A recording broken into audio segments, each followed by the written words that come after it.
Okay, and for the people at home, can anybody just give me a thumbs up or just chat and just let me know that you can hear me okay?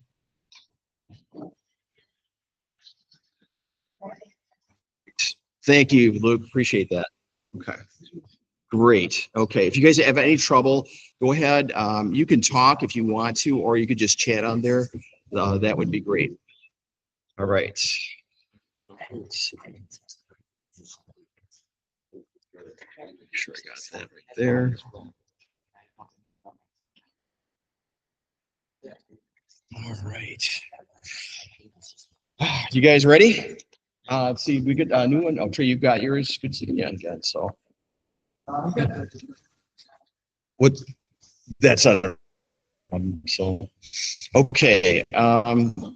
If you guys have a problem hearing me, please let me know. It's actually when the kicks in, it makes a lot of noise, and especially in the back. If you can't hear me, just raise your hand and let me know. Yep. Oh yes, books. Yep. Let's see, and the last name.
You guys, you'll have to forgive me because I can't remember all your names right now. One of the things you can do to help me out would be to go to the learning portal with SIA.0 and get a head and shoulder shot, load that photo up on the photo so I can actually with pictures. You guys mind doing that? And then, okay.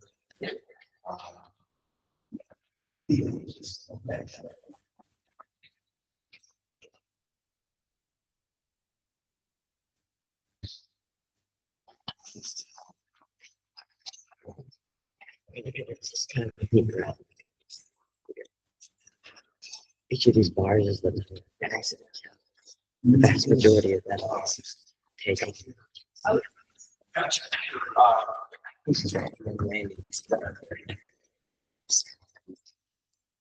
Yeah.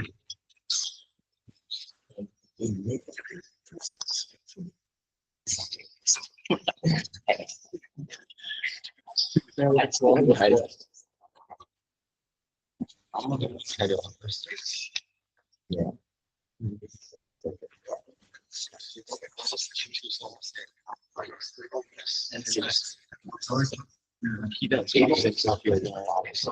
Yeah.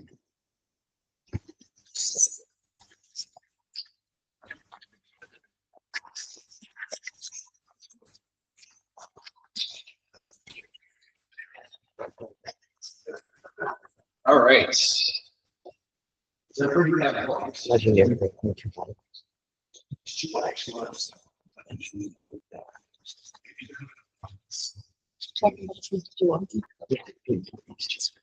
And you do want to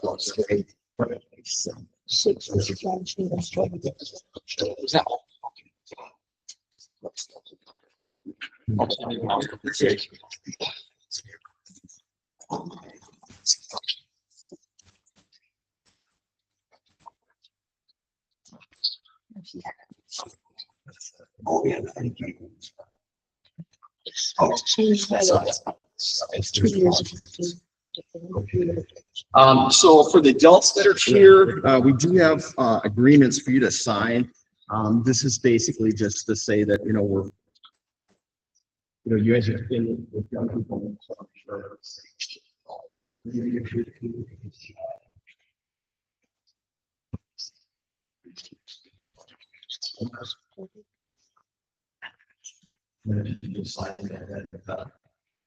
we know you read through it and And if you have questions, you can always talk to me after the class. So, okay, everybody has books, right? Okay, good. All right. Okay, let's get started. We've got a bunch of people online. Okay.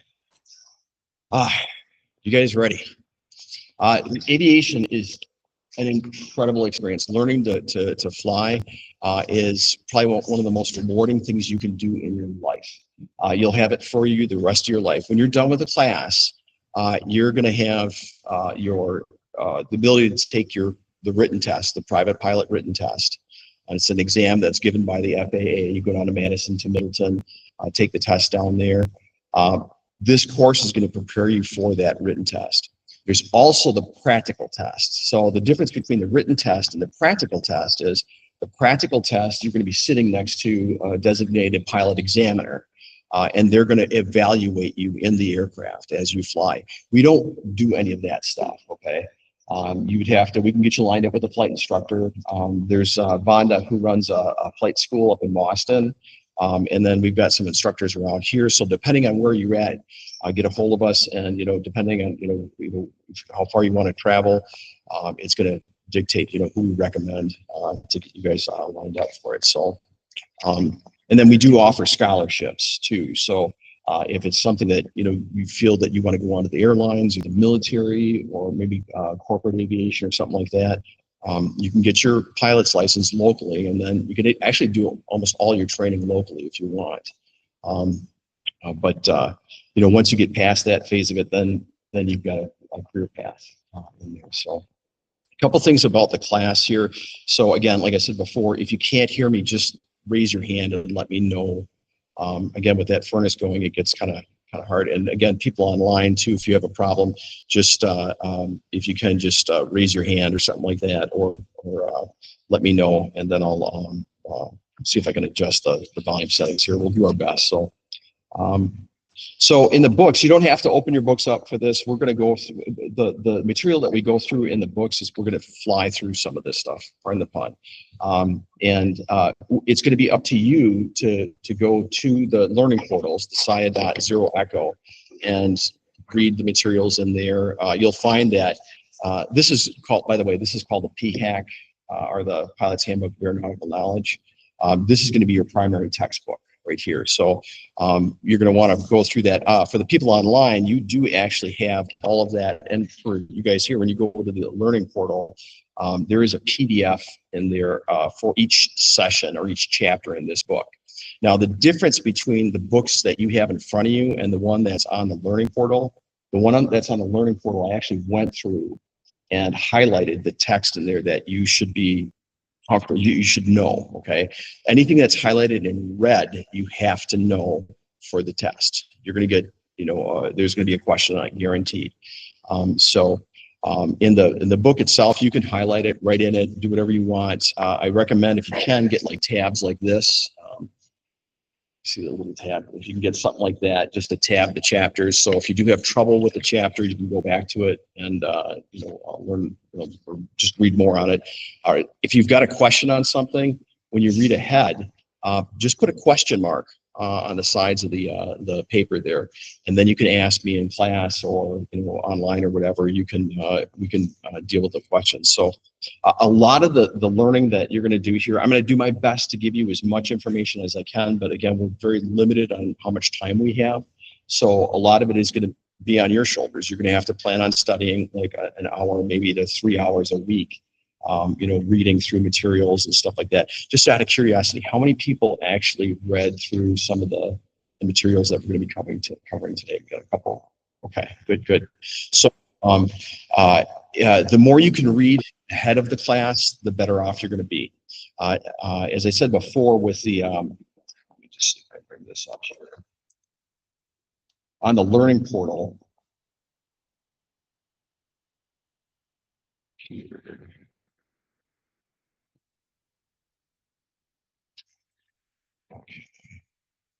And I don't know how well you guys are going to be able to see this at home. Some of the text on here is pretty small. I'll give that a second. Okay. Yeah, we've got limited internet availability in here, so it's we're not going to be able to see all this stuff here. Well, I won't. I'll wait for that to go through. Hopefully, it'll get in there. So,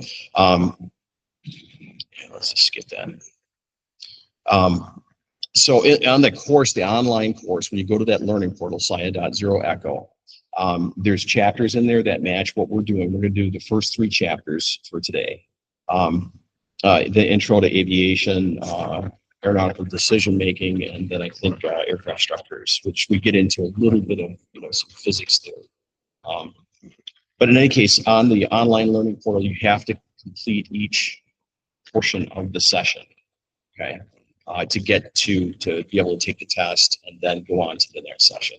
What I've done for the first 3 is I've just opened them up. So you don't have to take the quizzes if you don't want to, but to complete this class, everybody has to complete the quiz at the end of each chapter in there. Okay.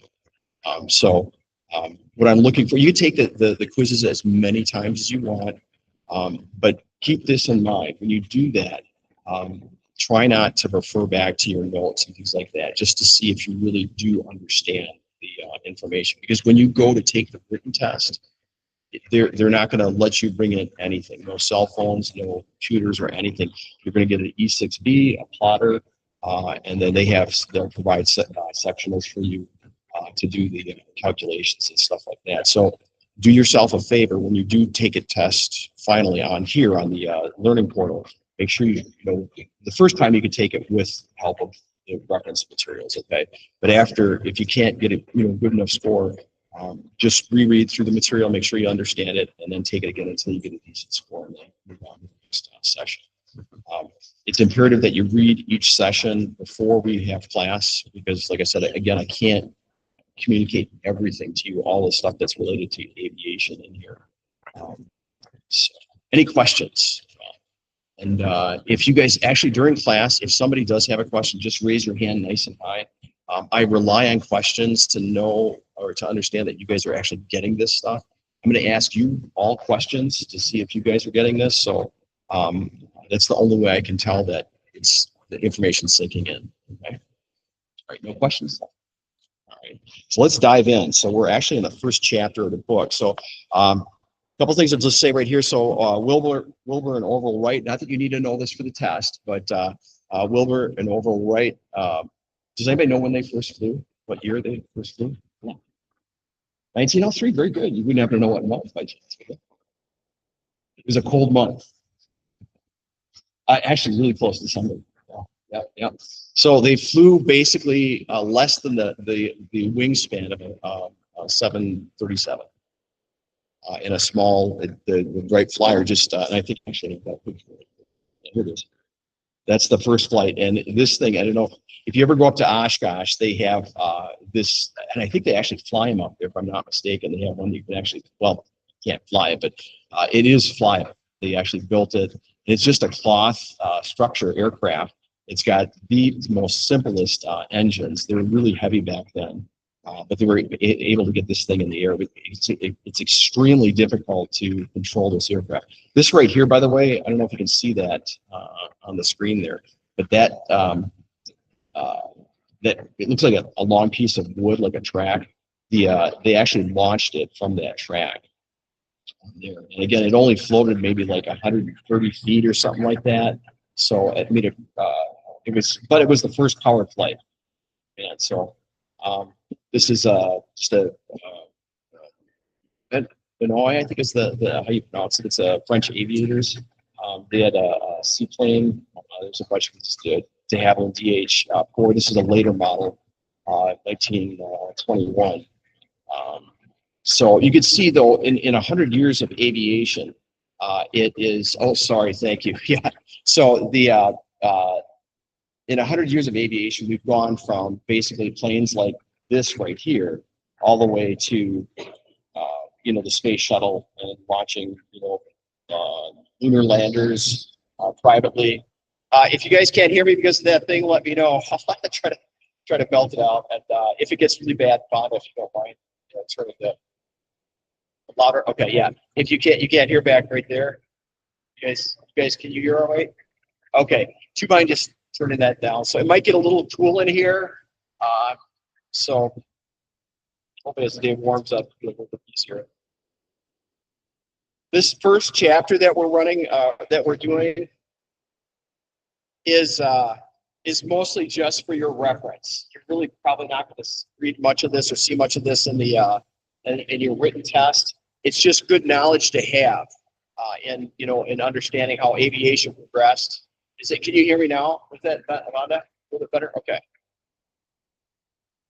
So I definitely recommend that you read through it. Again, a lot of this stuff is just stuff you can, it's just good to have as general aviation information there. So this is one of the first beacons. So nowadays we use what's called GPS, and you guys, I'm sure all of you have used GPS on your smartphones to navigate to a school or a place or whatever.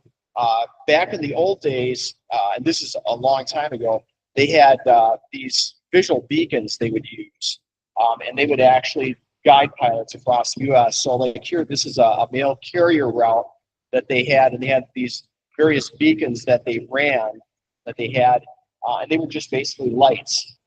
And I think there was one not too far from here, as a matter of fact, back in the 30s and 40s. But in any case, this is what they look like. It's just a flashing beacon. These now are relegated just to airports. Baraboo Airport, when you drive in, there's a tower there that's got a rotating beacon. That's just so pilots have a visual cue to see where the airport is at night. Just maybe this is interesting, but you can see that beacon probably about 40 miles away. I can see it after I take off and get to a high enough altitude, just out of La Crosse. So it's a distance away, but some of them are very bright, and Baraboo has an exceptionally bright beacon there. This is an example of first, pilot's ID card. Nowadays they're plastic, and you will get a student pilot ID when you're done with the class. Just a little plastic card saying that you're a student pilot. You could start learning right now. You don't have to wait for a student ID card to actually start learning to fly. You can actually fly with any instructor.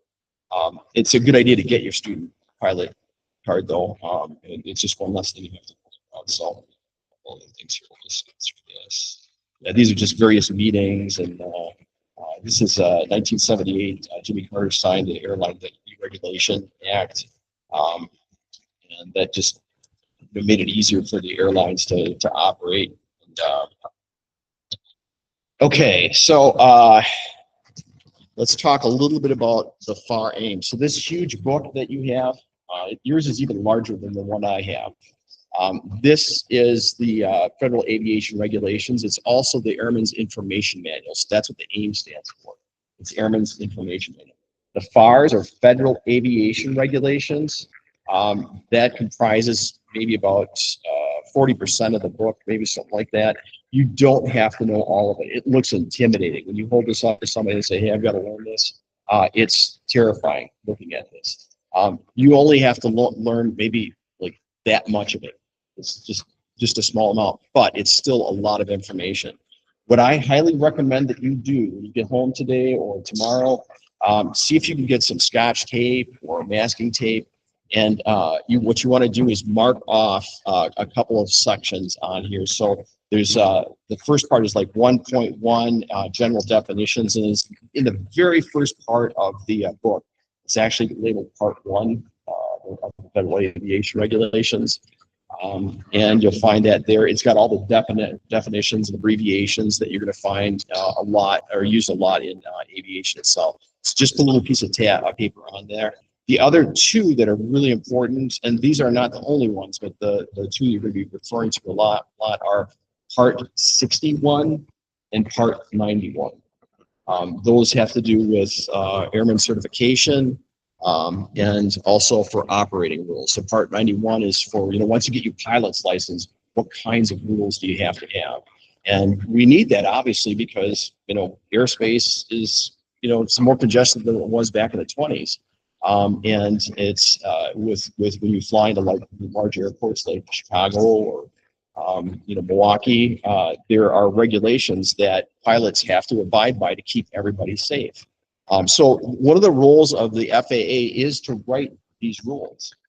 and they do it based on their experience with what happens in the real world. They will sometimes modify the regulations, and just to enhance safety. And this is a living document. So this is a 2022 FAR. It's already outdated, but the vast majority of rules that you're going to find in Part 61 and 91 haven't changed that much. There's a few that have, but you'll still be able to use this, 3 or 4 years from now. You may have to, find out what rules have changed, but again, it typically doesn't change, a lot for those two parts in there. So again, this is something you're going to need to refer to, especially when you're answering questions when it comes to regulations or any kind of flying rules. So, all right. Any questions on the FAR AIM? So the AIM, I don't talk about too much, but that's a great resource for just general information. It's the FAA's, it's like an additional supplement to the PHAK, which is this book right here that you have. This is the PHAK right here. It's just Pilot's Handbook here, Aeronautical Knowledge, but I call it PHAK for short. So the Airman's Information Manual gives you a lot more information, goes into detail. It's really dry reading. It's just not terribly fun. But when you're learning aviation, some of this stuff, you're dealing with some pretty tough concepts. A lot of physics, a lot of weather theory, and stuff like that. I'm going to do my best to communicate it to you in an interesting way, but I do have my limitations. So, any case, if you look through here in this in the first chapter, you'll see that it's got different volumes. You're going to be mostly concerned with the volumes 1 and 2, and then they do have some other things in here. So, and you're free, obviously, to go through the FAR AIM and read other areas there. They talk about regulations for airlines, regulations for corporate aircraft, regulations for flight schools. Those are things that you don't have to concern yourself with at this point. You really want to focus on the Part 61, which is airman certification, which is what you're going through right now, and then Part 91, which is the actual operating rules once you become a pilot. And actually, as a student pilot too, you will learn those rules there. So, okay. Any questions on that? Okay. So we have the FAA has what's called Flight Standards District Offices, or we call them FSDOs. There's one in Milwaukee, and if you need to talk to an FAA person or something like that, or they want to talk to you, they'll probably have you go down there and chat with them. So generally speaking, there really isn't much interaction between pilots and FSDOs, the vast majority of pilots, that is. But there are times when you do need to go down to a FSDO for, if you're getting an aircraft certified or something like that. Most of that stuff now is done on site by FAA personnel. They'll come on site and individuals there. But this right here would be something that they have in Milwaukee. And then I think there's like 5 of them, if I'm not mistaken, throughout the U.S. They're all over the country. But, and they just basically have staff there that go through and they'll meet with pilots, they'll meet with aircraft makers and things like that, and then help disseminate the information, stuff like that. Okay, we already talked about the AIM, Aeronautical Information Manual. So again, that's in your blue book right here. So you want to make sure you take a look at that. Let's see. Okay, so the FAA, a lot of people don't realize this, including some pilots, that the FAA produces a lot of handbooks on aviation. So there's the PHAK, but there's also the Airplane Flying Handbook. Now that's the airplane or the aeronautical or Pilot's Handbook of Aeronautical Knowledge deals mostly with the stuff that you're going to learn in this class. The Airplane Flying Handbook, which again is produced by the FAA, is published by the FAA. Deals with the flying aspect. So when you start taking your flying lessons, the first thing you want to do is you can download that as a PDF from the FAA's website and start learning a little more about maneuvers you're going to need to do in practice as a student pilot. There's some other things here if you want to learn to, let's say you want to become an instructor at some point. They've got an instructor's handbook, instrument flying handbook. So instrument flying, I won't go into details, but basically you have to have a special rating to fly an aircraft in the clouds. You can't just, as a student pilot or a private pilot, you can't just, fly in the clouds. That's strictly prohibited. And that's for safety reasons and a number of other reasons. But the FAA obviously does not want anybody just taking off flying the cloud. So that instrument flying handbook and instrument procedures handbook, again, are books that the FAA produces to help pilots understand. And of course, you can go out and buy tons of books. I mean, there's got to be hundreds of books on aviation that you can go out and buy yourself. Jeppesen makes them. ASA, that's I think the book that you have there, is that an ASA book? Not sure if it says ASA on there. But in any case, you can go through ASA. Sporties, I think they have some great materials. Sporties does online materials, learning materials that are absolutely fantastic. So there's plenty of learning materials. It's just how much do you want to pay for it? And here's these are examples of aircraft manuals, so specific aircraft manuals. So this is for an ERJ 170. This is a Piper Archer. I'm sorry, Cherokee Archer 2. These are handbooks that are inside an aircraft. They're basically an owner manual. And again, we get into that later on in the discussion when we talk about aircraft there. So there's two parts to the FAA. There's the regulatory branch, and then there's also kind of an advisory or informational branch that you'll have. So the regulatory, think of regulatory as rules. So when you see something that's a rule, okay, it's something that you need to know in order to fly safely. I mean, you've got to abide by those rules. There are advisories, though, or informational documents. The advisory circulars, or we just call them AC for short, those are informational. So there's no rules in there that you have to follow, but it's really good advice. So this, believe it or not, this handbook is an advisory circular. It's got, what is it, AC, oh yeah, they don't have it listed here, but it's got a FAA number on it. But basically it's an advisory circular that they have revamped over the years and produced it. But they produce all kinds of advisory circulars. And I mean everything. They have advisory circulars on how to dispense material from the plane for agricultural purposes. They've got advisory circulars for flying in the mountains. And again, they're not filled with a whole lot of humor. It's just very fact-driven. They're a great resource, and they literally have hundreds of those. So that's something to consider. Again, it's not regulatory, though. Advisory circular is not regulatory. You're also going to find in all the publications that you have, you're going to need maps to travel across the country. So the FAA does produce maps. These typically you can buy from Sporties or even Amazon. I think they've got a sectional. So this is an example of a sectional, and I think I've got one here. I'll show it to you in a minute. We've got instrument procedures, and yeah, this is the low altitude our charts here, and then this is the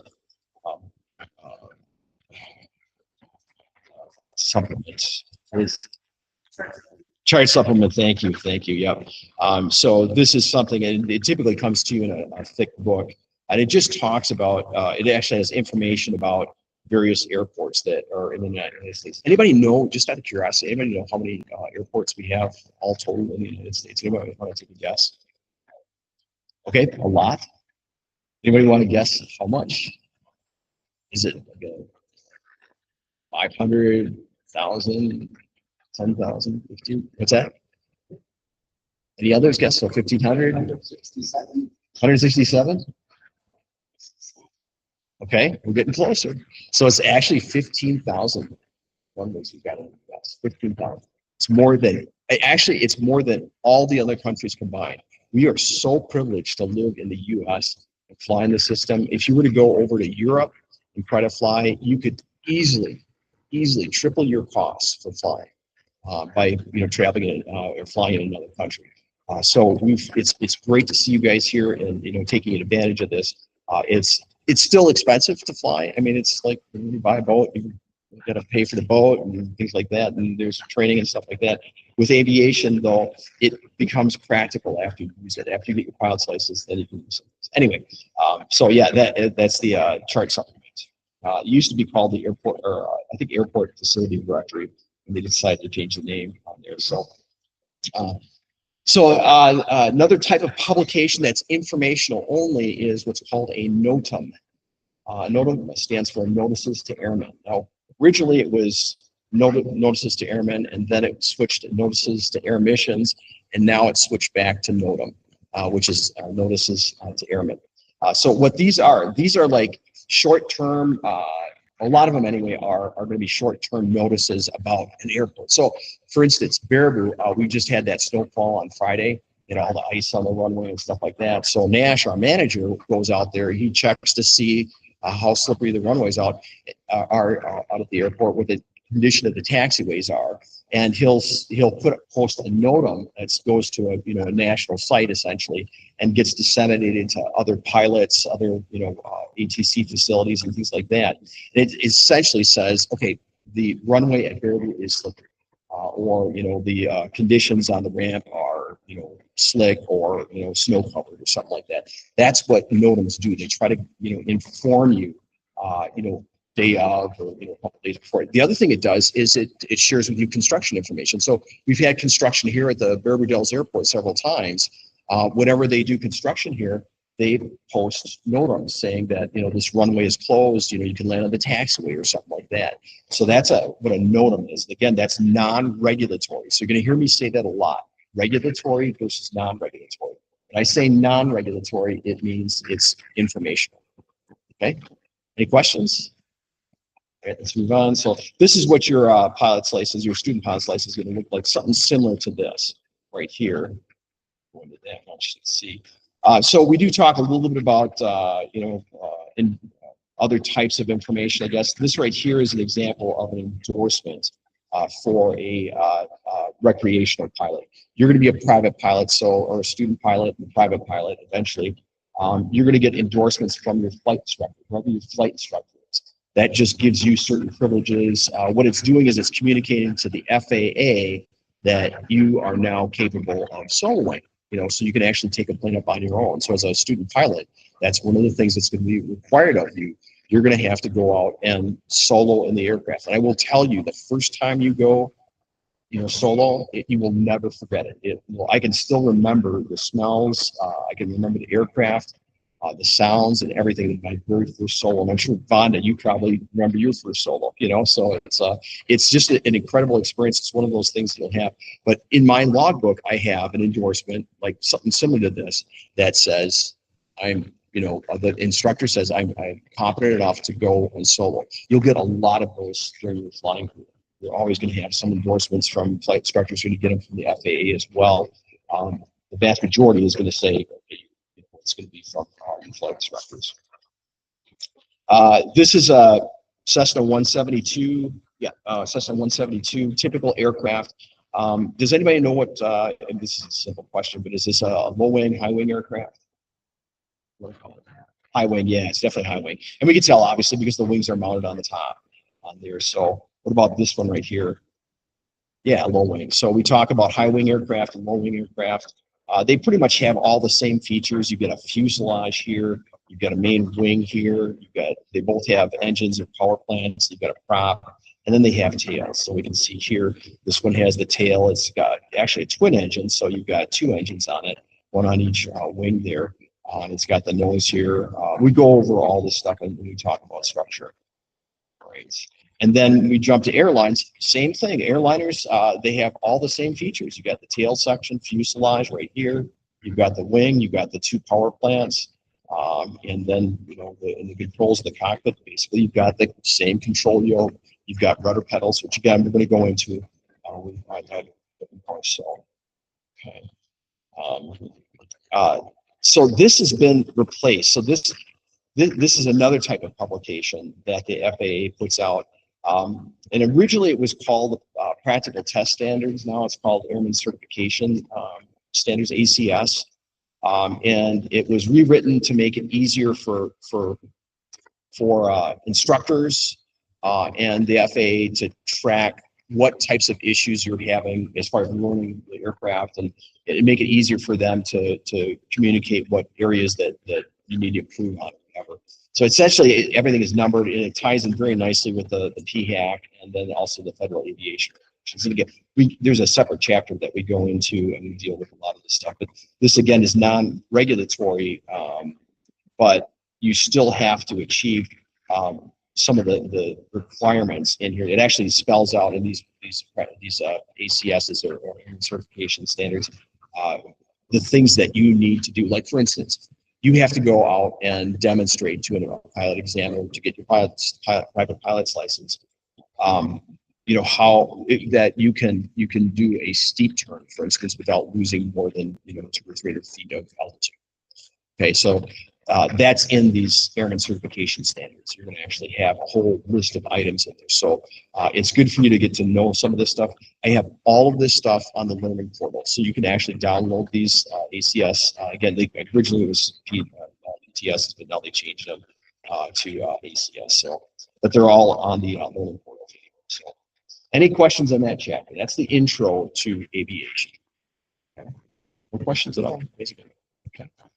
All right, so let's jump into aeronautical decision making. So for those of you that actually studied online, I do apologize. I should have told you that we're not going to spend a lot of time on this.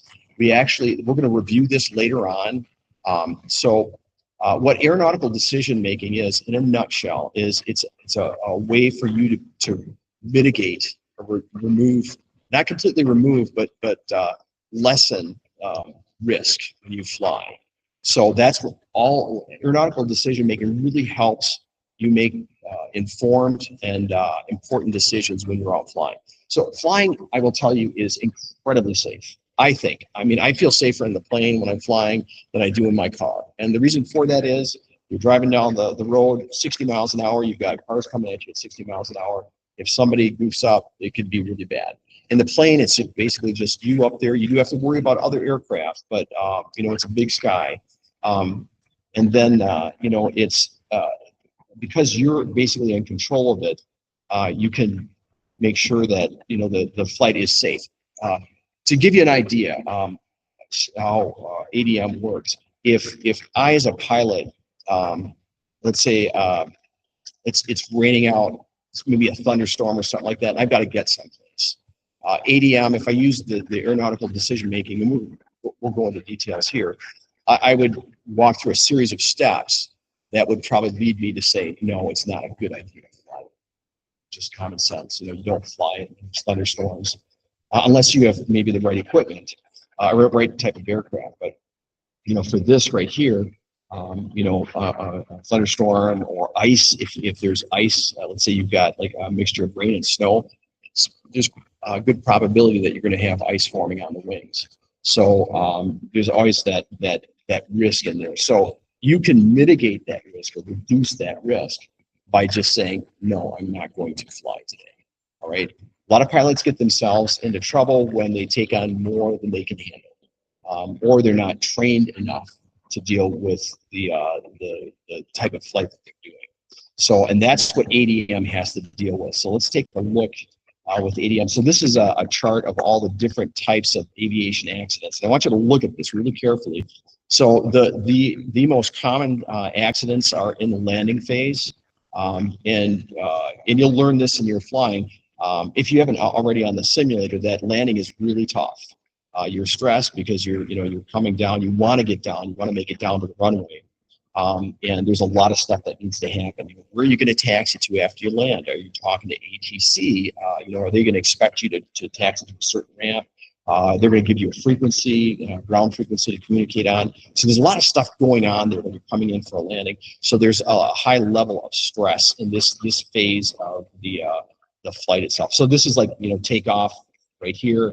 This is the cruise portion of the flight, and this is the landing. But look at the 24% of accidents occur in that landing phase. And there could be other types of things that can happen in it, but that's the highest area there. A lot of these accidents are small, maybe they're just a ground loop where the plane comes in, it's flying in, let's say, and for some reason they didn't, land correctly. If they have a strong crosswind, when they touch down, they may actually ground loop around. That's typically not going to hurt a pilot, but it is going to hurt the aircraft. But there are other types of accidents that can happen on land. I've had deer jump out in front of the plane and smaller fields, coyotes, things like that. Those are another thing you have to worry about if you're flying into a remote airport someplace. Is there somebody on the field that watches waterfowl? Everywhere in Wisconsin. If you fly into some airports, there are like geese right on the field. I think Tacoma is probably one of the worst that I've ever seen. I've had cranes fly. Actually, fly just to the side of the runway up there. And then I think there's a couple other ones. Beaver Dam actually has what are called, they just call them cannons, I guess. They're propane cannons that they fire off to keep the waterfowl away, or all the geese and things like that away from the airport. It doesn't work. The geese are still used to it, so they still congregate on the runway. So you have to be aware of those things, though. So whatever airport you go into, and that's going to be in some of the publications in the chart supplement, for instance. They'll have some information on be cautious for waterfowl or something like that. So again, this is where you're likely to have, if there's an accident, you're going to have these. And you'll hear me talk about accidents a lot. I don't know of maybe like one or two pilots that I know out of the hundreds that I know have had an accident. And I mean, there are people, yes, yeah, there have been a lot of accidents. We've heard about a lot of them in the news, but it's not like every pilot you talk to has had an accident. I've never had an accident, I've never had an incident. I've got 2,000 hours. It's not a lot. I mean, I know people that have 20,000 hours and they've never had any incidents or accidents. So airline pilots, things like that. So, and it just, it's one of those things that you have to talk about because we want to make sure that you're a safe pilot. So we share that information. I will sometimes go through and read the National Transportation Safety Board's reports on accidents, just so I know what to avoid for myself. I'm not saying I'm the safest pilot in the world, but I can always learn from others in the accident there. So, all right. So again, the next one that's high is the takeoff right here. That's 23.4%. So a lot of accidents happen there. And again, this is where there's high workload. Okay, you're departing an airport.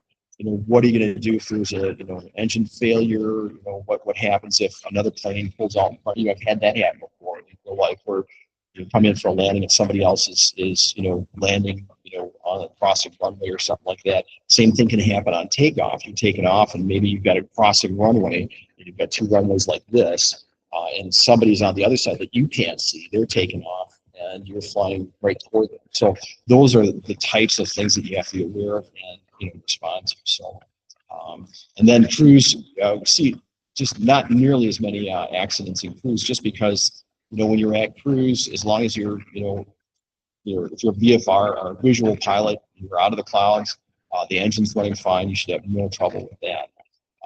And then maneuvering is another one where you can see a lot of accidents. Then when you get into doing practicing stalls, which we'll talk about later on, there can be situations you get into, like going through a spin or something like that.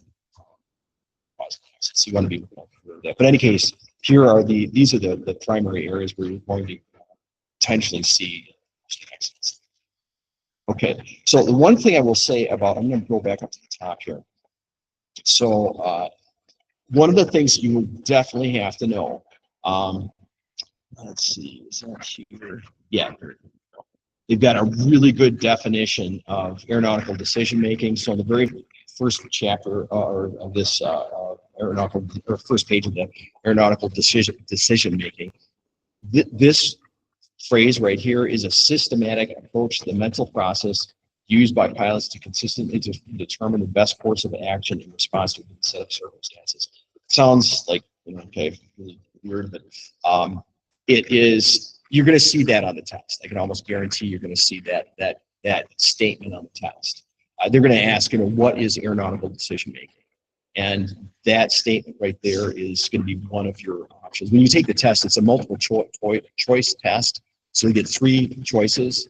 And the way the FAA gives the test, they have basically one answer that you can rule out right off the bat. You have another one that could be true and have like a half truth to it. And they have one that's absolutely true. That's the way the FAA works when it does the written tests. For this one, they have another statement in there that is very similar to this, but it's not this statement. So this you have to commit to memory. And when you break it down, okay, so systematic, well, what does systematic mean? Anybody? Yep, Donnie? Yeah, you're using a system to solve something, okay?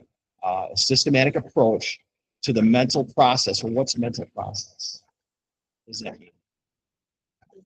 Yeah, thinking. Right. Right. You're using a methodical approach to your thinking, used by pilots, by us that are going to fly the aircraft, to consistently, always as best we can, determine the best course of action in the response to a given set of circumstances. So what that means is, if, let's say, I'm up flying and I hit a bird, it shakes the engine, it starts running rough or something like that. That's a given set of circumstances. And my response to it is this action, is the best course of action and response. So I'm going to use what I've learned in ADM and also as a pilot to respond to that situation. When you fly, you're always going to have some situation come up. Most of them, the vast majority of them, are going to be minor unless you're not prepared for them. If you don't know how to handle the situation, if the engine runs rough, well, what do you do? Well, there's a whole series of things that a pilot can do to determine, is it a problem with the engine? Is it something I'm doing? Maybe I switched the fuel off by accident or switched to a different tank that's dry. Those are the types of things that you're going to go through in your mind, and you're going to use this ADM, essentially this process of going through that to determine the best course of action by you to resolve that situation. A lot of times, I'm sure, Bonnie, you've had it happen to you. You're out flying and something happens. It's a situation, but you make decisions, and you can continue on with the flight. Other times, you make decisions and say, all right, it's really not safe for me to fly anymore. I need to land someplace, so I'm going to look for the nearest landing spot. So that's what ADM has to do with. Now, this has been a big thing in the past 10 years. The FAA has really stressed this because of the number of accidents, and because they're stressing this so much, and along with other things that are going on in the aviation world, we've been able to cut aviation incidences and accidents down dramatically. I mean, it's crazy how I'm not going to say it's totally safe. There's always going to be risk in it, but it's much safer than when it was when I started flying back in the 80s. We have better technology. We have better systems for dealing with issues, and just all in all, it's a much safer environment. So now we get into the different types of ways of deterrence.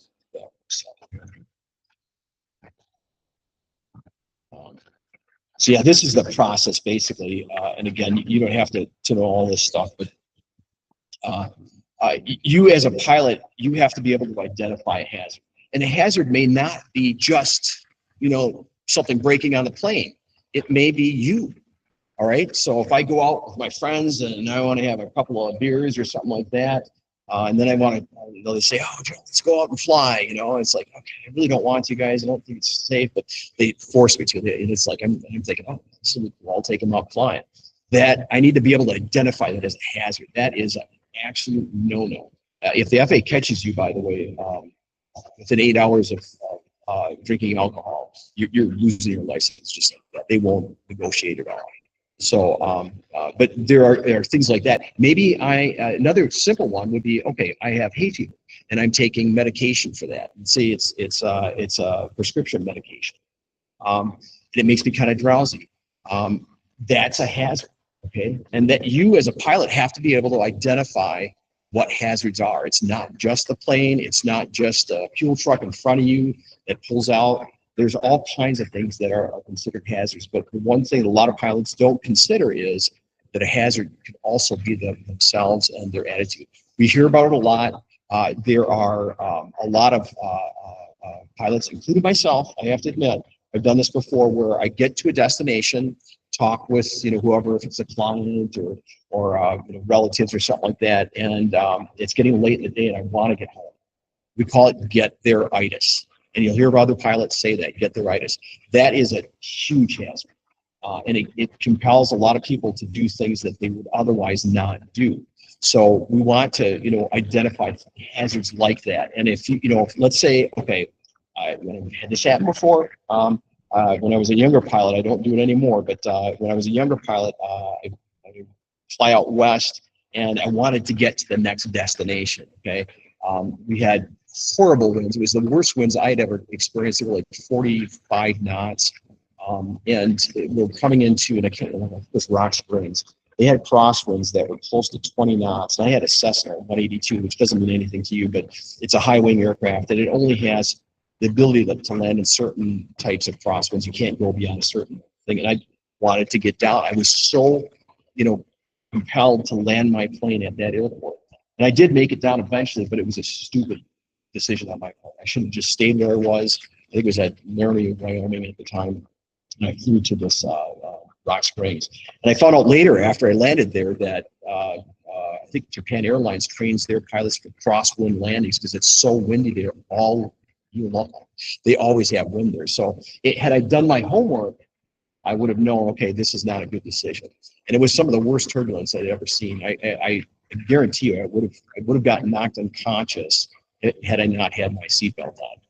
And I was a young pilot. I only had like 125 hours. It was just stupid on my part. So don't be that kind of person.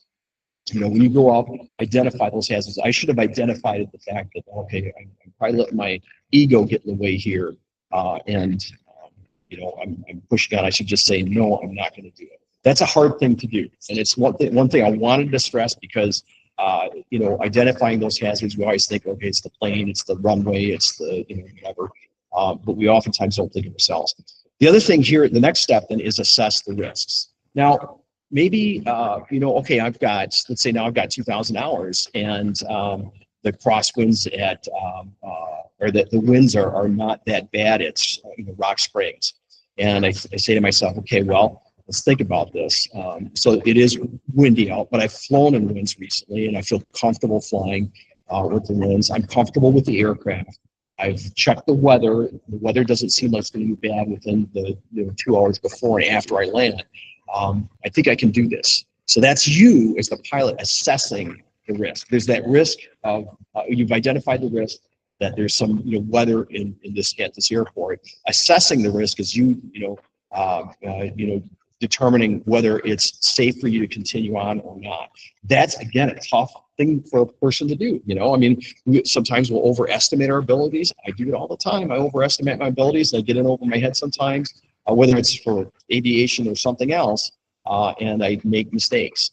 But you can learn from those. So again, assess the risks. Are you qualified? And as you learn more about aviation, you're going to know what the risks are. Your job of explaining to you this is can be a risky thing if you don't understand how to do it. Analyze the controls. Let's see. That's I think in this case here, if we're talking about. See, I'm assuming. Let me just take a look at this. I'm going to make sure I got this right here. I don't think they're talking about the controls on the aircraft. I think they're talking about controls in general.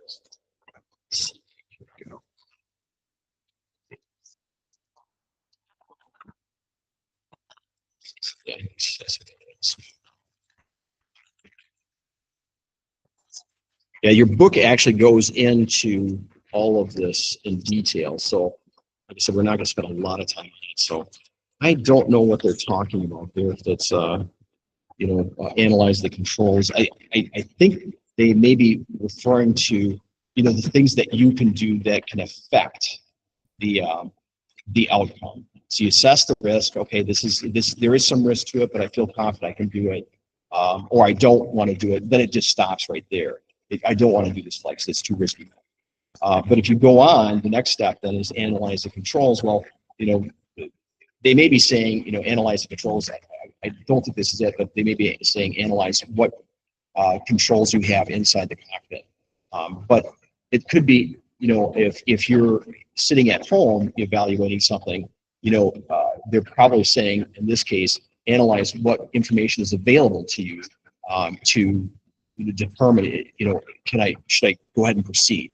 And then the next step here is make control decisions. All right, so that again, every part of this process involves you. You have to be invested in this.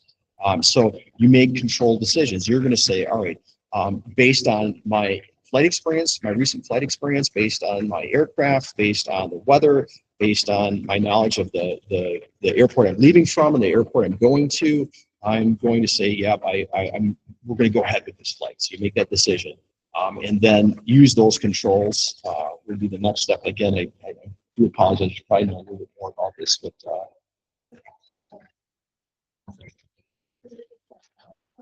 oh yes,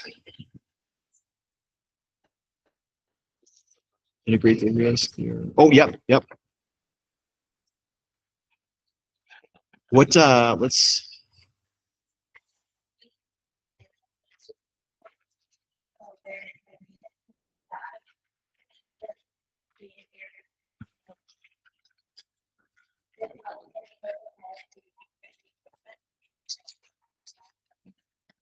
Perfect. Okay, thank you. Yes. So that again, that's in the book, and again, you can see why I don't.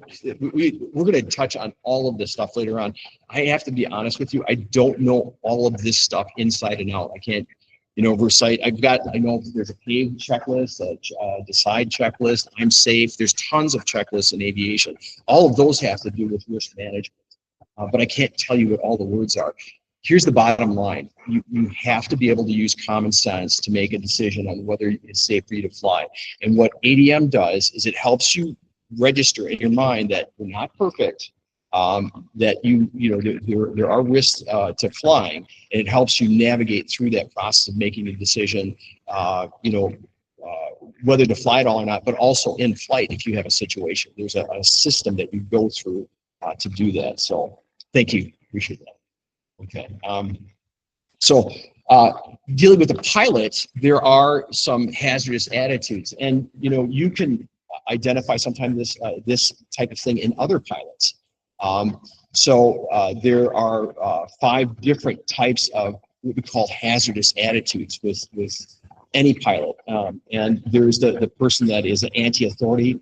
What they're saying is, don't tell me, I know how to do this. They don't want anybody indicating that that they may know more than you. So like just now, I could have said, no, we'll just go on or something like that. That would be an example of anti-authority. All right, so it's like I just don't tell me what to do. I know what to do.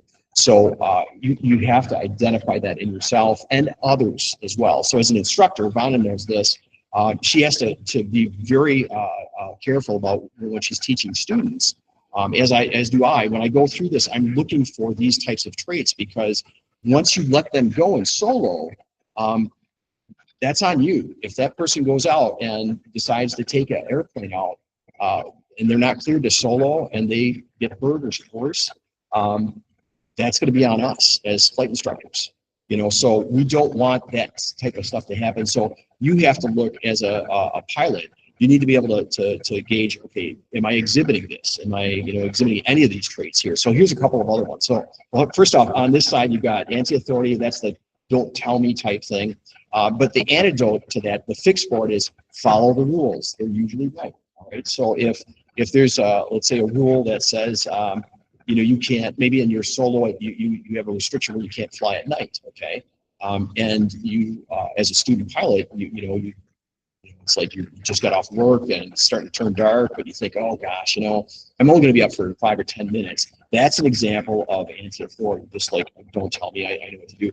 What the antidote to it is, follow the rules. Okay, as a pilot, I should follow the rules, so I should, right off the bat, I should decide not to fly. Yeah, so the rule is I can't fly in a certain amount of time. Sunset, sunrise. Impulsivity. Do it quickly. So that what that means is like just doing something impulsively. And that could be something. If you hear a bang in the aircraft, what is going to be your first response? Well, slow down. When something happens in the aircraft, unless it's something you recognize right off the bat, just pause and think a second. I've had tons of situations. Something as simple as a seatbelt hanging outside of the cockpit, not banging on the side of the fuselage. That, believe it or not, can make an incredibly large amount of noise with that. So impulsivity, when you start hearing that, okay, so the plane's still flying fine. I checked the engine instruments, the fuel's good. Okay, instead of pulling the power back and just diving for the ground and try to land, what I want to do is think through the process. Okay, what could be causing that? All right, let's see, I'm the only one in the plane. Okay, let me look over here. You know, if I see that seatbelt's hanging out there, okay. I can fly with the seatbelt hanging out the door, making lots of noise. It might hurt the paint on the plane, but it's not something that should hurt you. A lot of accidents have happened because of simple things like that. Pilots did impulsive things when a seatbelt was hanging out. I've got a twin Comanche, and I actually got that from a gentleman that had wonderful guy, lots of aviation experience, and he was a great pilot too. And he was taking off, and the door popped open on this twin Comanche, right? This is down in Vegas, and he was with his wife. She didn't fly that much apparently with him, but anyway, she responded very negatively to it. She just started screaming and was very frightened. And so the gear was coming up when it happened. The door again popped open. If you've never had it, you probably haven't, but when a door pops open in a plane, especially a twin, there's a lot of air that's flowing in. It's a gust of wind, and it just keeps swirling around. If there's any papers that are loose in the aircraft, they'll fly around and get sucked out, and it's very loud. So anyway, she kind of panicked a little bit, and so she wanted to land. Well, the gear was coming up, right? The gear is coming up, and so he chops the power, and the aircraft lands with the gear as it's coming up. And so it obviously damaged the props. They were fine, but it basically totaled the aircraft. So I had it taxied up or ferried up here, and then they did the repairs on it, and now it flies awesome. But that's the kind of thing that can happen there. You don't think so fast. If you really pause for a second and think about the situation, all right, maybe you can work yourself out of it. Again, it happens a lot. There's I could go on for hours on all the incidents and accidents where pilots were too impulsive. They didn't think through the situation, and including myself. I've exhibited all this stuff, by the way, guys. So invulnerability. Okay, that's one we saw this. Actually, if you ever read any World War II books, the aviators they were young. Okay, so back then it was called the Army Air Force, but the pilots were young, and they're young. Okay, they don't think they're going to die. And they would go off to these the battle in Europe, the European theater and the Pacific theater, and they just didn't think it was going to happen then, and obviously it did. Same thing can happen here. It could happen to you when you read an incident about a pilot doing something that seems stupid. You can't say that it'll never happen to you, because there are all kinds of external forces acting on you as a pilot. And, you never know what that pilot was going through. Maybe they lost a loved one, or maybe they lost a pet or something like that. There could be things that are happening to them that detach them from where they're at that moment. So, it can happen to you. That's the antidote to that. It's one of those things you're not involved. Okay, so there was just an incident recently. There's been a number of accidents recently, but there was an incident. I think it was like a high, like $20,000 pilot that did well. I do know there are several cases where pilots had in excess of $20,000. Now that's a lot of time. If you're a pilot, it means you're flying a lot. That's getting into the realm that your dad is. And he's he's Ethan's dad and Holly's dad is an airline pilot. He's also an ex-military pilot, so he's got gobs of flight time, right? But he's because of that, you'd say, okay, well, he's a very safe pilot. I know he is, but the thing is, even he doesn't say that he's invulnerable to an accident incident. This happens a lot. There was a guy, again, a number of years ago. He was a well-known aerobatic pilot. Again, he had like 20,000 hours, did tons of air shows across the U.S. Everybody had just the utmost respect for him. And what did he do? He was like taking pictures of a house really low to the ground, which he shouldn't have been doing, but he was very low to the ground. And he something happened, and I think he put the stick between his legs, and the aircraft slammed into the ground. And he later died from that. So if they can do it, it can happen to me. If you ever hear a pilot say, oh, it'll never happen to you, or it'll never happen to me, don't believe a word they say, because it can happen. And we see it all the time. So again, antidote to invulnerability is, yes, it can happen to you. Macho, kind of similar to anti-authority, but it's, Yeah, it's somebody that maybe is dealing with like an ego or something like that. They're trying to prove to everybody that they can do anything or whatever. This is the I can do it attitude. We see a lot of incidents and accidents because of pilots taking chances. You know, the things that they shouldn't do. There have been accidents even around here where pilots have gotten into situations that they shouldn't have. And they had that macho attitude, and they wound up getting into hot water. It's just one of those things. Again, one of those hazardous attitudes there. And then finally, the last one here is resignation. You know, that's the person that's just given up. Okay, well, you know, the engine quit. I don't know what to do. You know, I'm just giving up on it. You know, well, if the engine quits, I can tell you, if you're in Wisconsin at 6,000 feet and the engine quits, there's no reason for you not to be able to glide someplace and land. The plane is probably going to get busted up, but you should be able to go home that night and have dinner. You know, so it is, yeah, it might be embarrassing and stuff like that. But planes don't just drop out of the air. You drop the throttle, and your instructor is going to show you this. When you go up, they're going to pull that throttle, and they're going to say, okay, land the aircraft. The plane does not just drop. Unlike what you see in the movies, it doesn't just like spin it. Whenever you see this in the movies, it drives you up the wall, especially in the old movies. Somebody pulls the throttle or the engine quits, and the plane just immediately goes. That's not how it works in real life. It doesn't do that.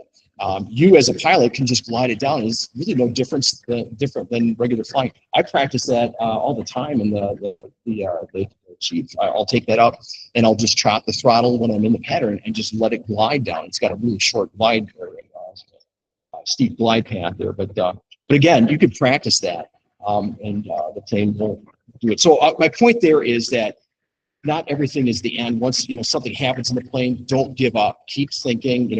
Work through the process. And again, the antidote for that is I'm not helpless. I can make a difference. Okay, so think, walk through what you've learned and focus on the problem. So risk assessment matrix, again, I'll let you go through this. There are things that, risks that are probable, occasional, remote, improbable.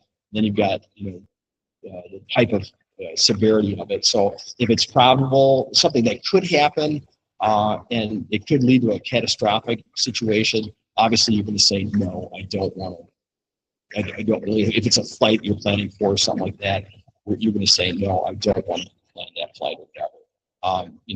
Serious, this is marginal over here. This is the severity here on this side. If it's something that could happen. So really, this is hard to understand just looking at this. I had a hard time understanding what's going on. But let me give you an example. All right. So this is how I'd use this matrix. I walk up to my plane and I see a couple drops of gas. Right? It's leaking on the side. So right off the bat, should I stop my flight and say, well, I can't fly today? Well, not necessarily. I can evaluate what's going on, first off. So let's say my mechanic worked on the plane just recently. I could go and talk to them and say, hey, listen, I see some fuel on the ground. They come over and they adjust the fuel valve there at the bottom just to make sure that the fuel isn't leaking. And they say, okay, yeah, it's fine. All right, so now I've kind of mitigated that. That now is almost negligible, that type of issue there. So my problem with fuel has gone from catastrophic failure to negligible on there. Now there may be other situations where back up a second. So fuel, obviously, you have to have fuel in the aircraft. If I saw a lot of fuel on the ground, or if there's constant dripping there, there's a chance that I'm going to run out of fuel when I'm in the air. That's, that it could be catastrophic. All right, so I help mitigate by talking to my mechanic, and now we've basically run it as negligible. So if there was a probable issue with fuel. There are other things here, like something that can occasionally go wrong with an aircraft. Here's a good example. So a lot of aircraft, older aircraft, have what are called vacuum systems. And all it does is it basically drives some engine, your flight instruments. And we're going to go into great detail on what a vacuum pump does. But if it fails in an aircraft, if you're on a VFR flight, flying visual flight rules, it's not a problem. You can still land the aircraft. Okay, they do fail. vacuum pumps do fail in aircraft all the time. So this, I would say, okay, this is an occasional thing. It's not catastrophic. If I'm flying visual, if I can see the ground and I see clouds above me, but I'm not flying in the clouds, that should not be an issue. So again, that now becomes more of a marginal issue there. So that's kind of how you go through this. And again, what you're doing here is you're kind of walking through these steps. Is this potential problem? Is it going to be a probable issue? Is it going to be occasional? Is it going to be remote or improbable? If it's improbable, again, you're good to go. But if there's a remote chance that something may happen, and you can use this with weather too. So if let's say you're flying into an airport and they're saying the ceiling is at 500 feet, which is well below what you should be flying at for a private pilot. So now, but in 1 hour, by the time you get there, the sky should be totally clear. That's what they're saying, and you're going to arrive there maybe like a half hour later. So there's a remote chance, or maybe even occasional chance, that you may, wind up flying into the clouds, getting there. But you should make a determination before you get to that point to turn around and head back to another airport that's not in the clouds or not doesn't have no ceilings like that. So what you're doing there is you're kind of gauging, is this something that could happen? How probable or the likelihood is it going to happen? And then if something gets really bad, how severe could it be? That's what this chart does, right? Does that kind of make sense? And again, you don't have to worry about this all that much right now. It's a good idea for you to have this in your mind, because when you think of the outcomes of events, is it going to be catastrophic if you fail this? Well, if it's yes, then you should say, no, I can't. If I don't know how to fly a plane, I'm going to jump in it. That could be catastrophic. If I jump right in and start flying, that is, almost guaranteed you're in for trouble. So they do have some online resources, and I'm not sure if this is on the FAA site, but this this is an example of a comprehensive risk assessment program. And basically what they do is they kind of walk you through different things on here. Let me zoom in on this a little more. So, oops.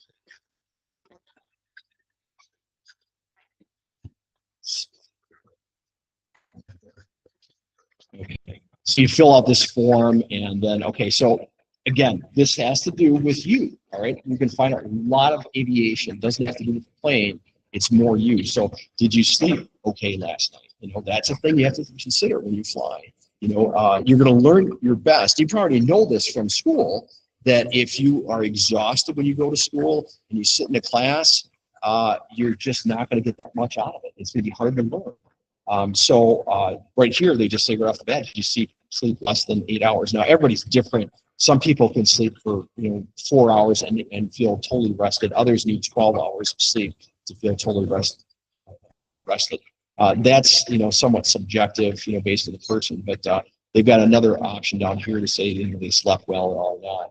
And then how do you feel? If you have a cold or you're sick or something like that, you're going to put a grade in there, whatever. You feel great. Certain numbering systems that you're going to go through here and fill this out. And essentially, what you're doing here is you fill this form out, and it's going to give you a score of saying, yeah, you're good to go, or I would probably fly another day. Right? You have to use your mind, okay, your head, to determine, okay, is it, number one, is it safe for me to fly? And number two, when you go for your pilot's license, it's not going to be cheap. It's it's expensive renting an aircraft, flight instructor, and everything. If you go and work with that instructor, number one, if you don't feel up to flying, you probably don't feel up to learning. You're not going to remember what the teacher, your instructor is teaching you. So it's probably best to tell the instructor, no, I don't feel up to flying today. I didn't get enough sleep last night, or something happened last night, and it's not going to work for me. Now, don't use that as an excuse to stay away from flying. You have to, again, you want to assess yourself and determine, does it make sense for me to fly? But you have to consider, how it's going to impact you, safety-wise, for you and the instructor, but also for your learning. When you fly, this is just a side note. When you fly with an instructor, you want to choose the time of day that you learn best at. Everybody learns at different times of the day they learn better than other times of the day. I myself, I am an early riser, and it's just me. And when I grew up, I had to get up early in the morning, and I just like that time of morning. It's quiet, it's peaceful, and I learn the very best when it's early in the morning. Now, some people, some of the most brilliant people, as a matter of fact, in the world, are late night people. They learn better later in the day. They'll want to practice, they do their flight training toward the end of the day, obviously not at night, unless they're doing their late, yeah. So that's another thing you want to consider. So when you're learning something. Anyway, let's move on here. Yeah, and then the types of things that you're gonna encounter. This is called the PHAK checklist, by the way. So the PHAK checklist stands for pilot, aircraft, environment. That's the V, by the way, and then external pressures. So this is a checklist you can use at any time. You can just say PHAK. All right. So what are the things they have to think about as a pilot? Okay. Well, am I in good health? Is my emotional state okay? Am I fatigued? Those are all things that the pilot should evaluate themselves. The next part of the PHAK checklist is aircraft. Okay, does the aircraft have all of its documents with it? Did the mechanic, has the mechanic worked on it recently? Is all paperwork correct? Has the last person that flew it, did they say there was any problems with it? Those are little things that you can do to check to make sure that the aircraft is safe. And then you've got environment, and that's the V again. That could be the runway conditions. It could be the weather. It could be, we have what we call TFRs. TFRs, you'll hear us say a lot about TFRs. TFRs stands for temporary flight restrictions, and they are areas that the FAA will set up spur of the moment. So we saw a lot of them during the campaign last year, the presidential campaign, because all these, presidential candidates were traveling to the country, and so the FAA would say, all right, and because the candidates don't always want to announce where they're going to, weeks in advance, they would tell the FAA, all right, we're going to be across. And so there's going to be a 30-mile radius, sometimes more, sometimes less, but typically it's going to be about 30 miles around like Vintage. So 30 miles around that area, and they're going to prevent traffic like us, private pilots from flying in there, and maybe commercial traffic as well. So that's what a TFR is. That's part of your environment, and you should know that before you take off. If you penetrate a TFR, a temporary flight restriction area, they're going to send fighter jets after you. They will not mess around with that. So there's other types of TFRs. We've got TFRs over Madison when there's football games. They'd be maybe smaller, I think, in size, but there are other types of TFRs. But again, those just pop up. Now we have restricted areas, flight areas. There's 2 gunnery ranges up north of Baraboo here, actually up toward Wisconsin Rapids, and I think toward Toma, where there's jets coming in. I don't know if your dad ever did this at all, but came in to do strafing runs with the A-10s. They used to use A-10s, now they're using F-16s or F-18s, right? Down there now. What's that? F-35, thank you, yep. So they'll go up there and they'll shoot. Obviously, that they make that a restricted area because they don't want pilots flying in there, or like a little Cessna cruising through there and getting shot up. So that's a restricted area.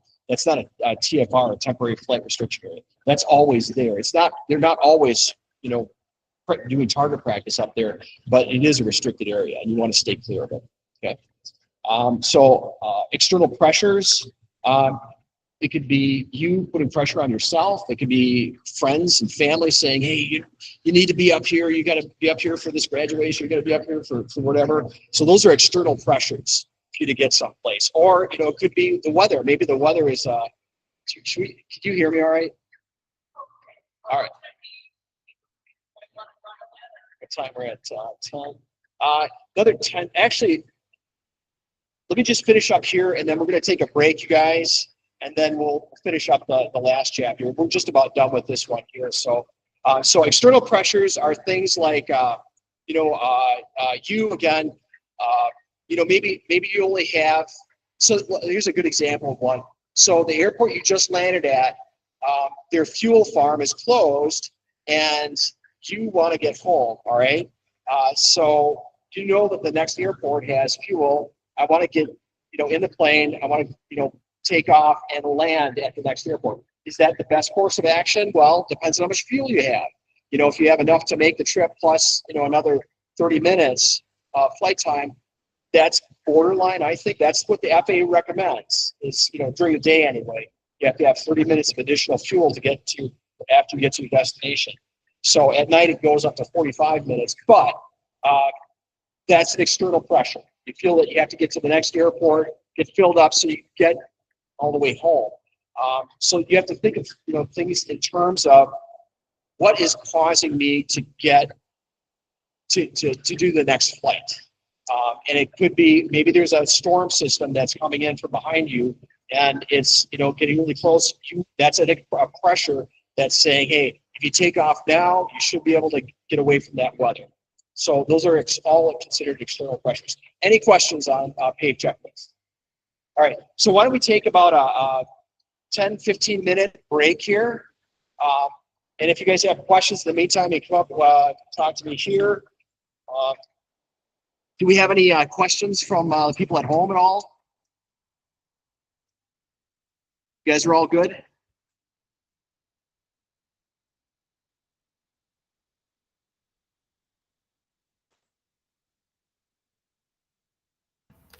I'm good.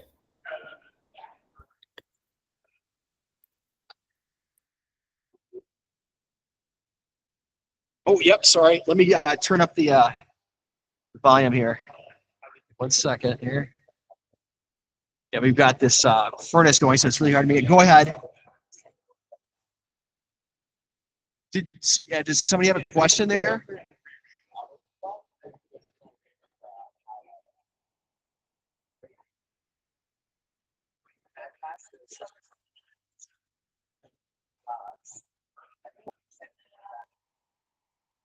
Okay. If you do have questions, hearing, I thought I heard somebody say something, but I can't quite hear them yet.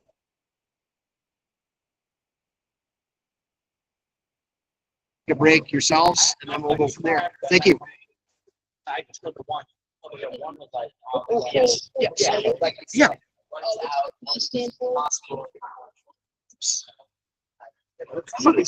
Environments. So just environments. So make sure they get a nice.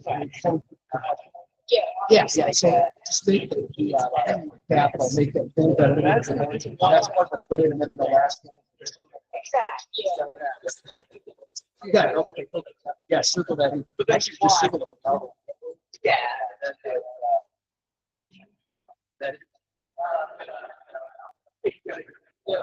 Got to take a course class. Let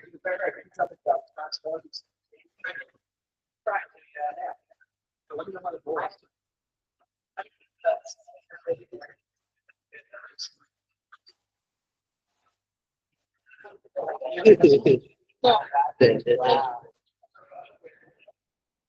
Gonna move the wing when you're writing.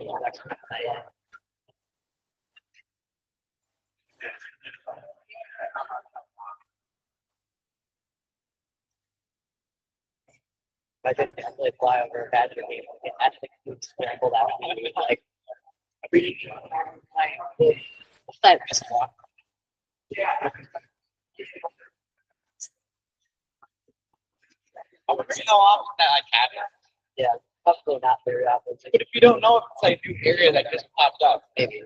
Yeah, well,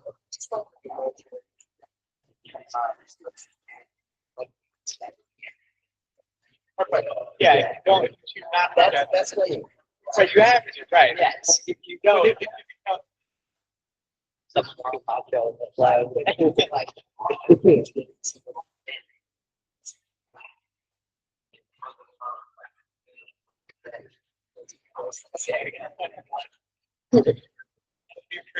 like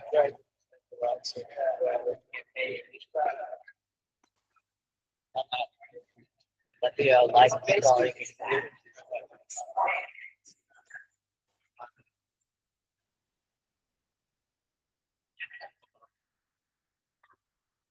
and now you go back to the 100, now you start.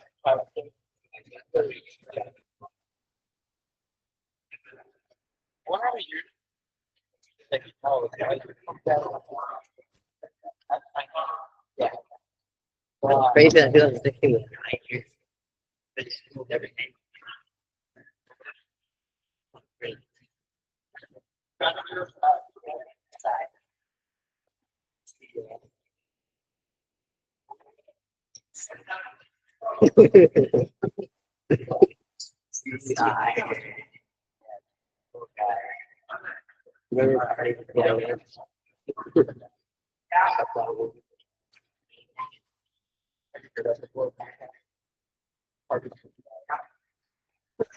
She looks at this particular song will ever hear. Don't watch. Oh yeah, I watched music videos. She can find out. They're always awful. I think so bad. The music video was kind of disturbing. Trash. Yeah. And that music video, What? that music video was that rock. No, I don't do that.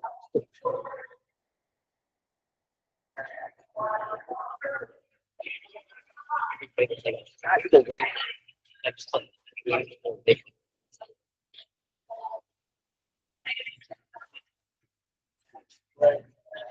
Oh, nice. Oh, that's why it's bad. I don't know. I like that.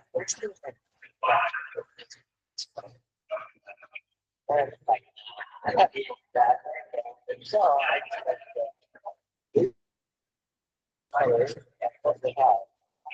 I think you should put stains though. It's like white.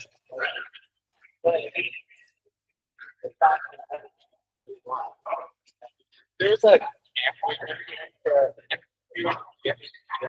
and I split up my for the kids. Yeah, I got great power. So I'm 8 years old. You're like just slamming into the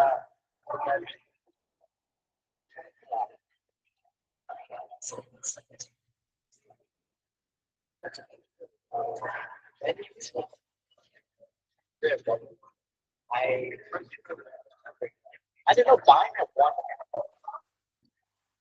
like twice the price. Yeah, but like that's what I was missing about like usually getting like that. I just think that they're all about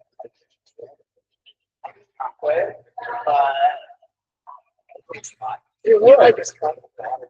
And then you had that actual yeah. Well, I don't know. I don't like it, but acting doesn't work out.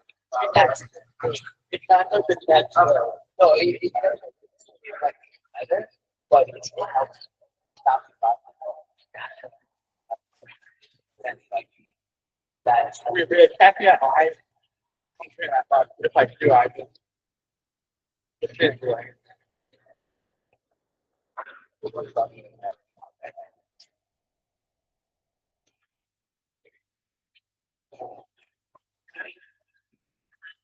It's like right for the hallway. Well, yeah.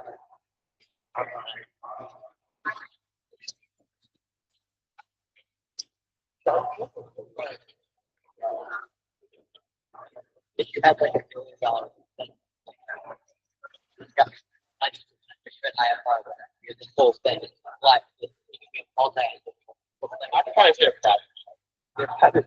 Yeah, but that's more than no, yeah, $1 million won't be that far. Actually, it would like nice jets like a jet. $50 million. It's like $20. Like a 72 time. I'd say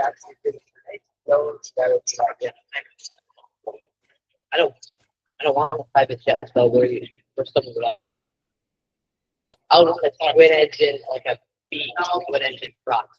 It would have to be maneuverable too, so you can dodge fighter jets and go over those conditions.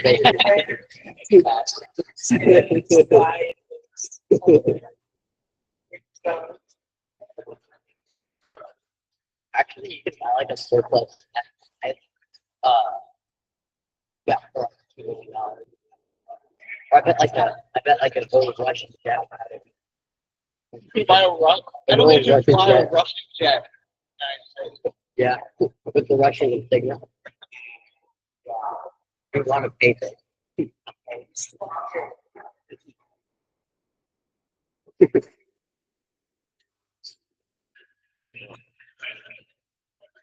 was at an air show one time and there were 4 MiG-15 with Russian stars painted up. I was like, if those things fly around with that star, they're gonna get shot down. Which helicopter? MiG-15. Oshkosh? I was there. Yeah, Wait, yeah, that was, like, just drop the fake star. yeah. I mean, at least they opened the bomber. Oh, and the B-25. Yeah, that was weird. Did you hear about the C-47 that was being fuel? So there's a C-47 that you can go inside of. Oh, yeah. No. Yeah, and then we went in there. There's like four like across it, pouring out the grass. Like you walk up the page through the grass. That's not Like like it was everywhere. I mean, you do all this. And no one knew because the wind was just out. Because it never really tried. Until someone pointed out that, oh, there's like so we got to jump out. I think I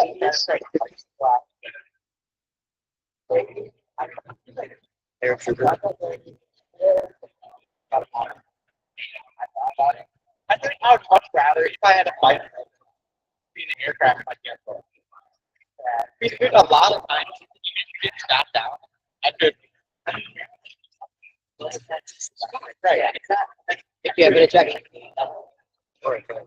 right. You could jam, but I feel that's better than We're playing our game shot on it. I don't know. Well, there's different survivability rates. Like there is like F-104. But that's all the highest.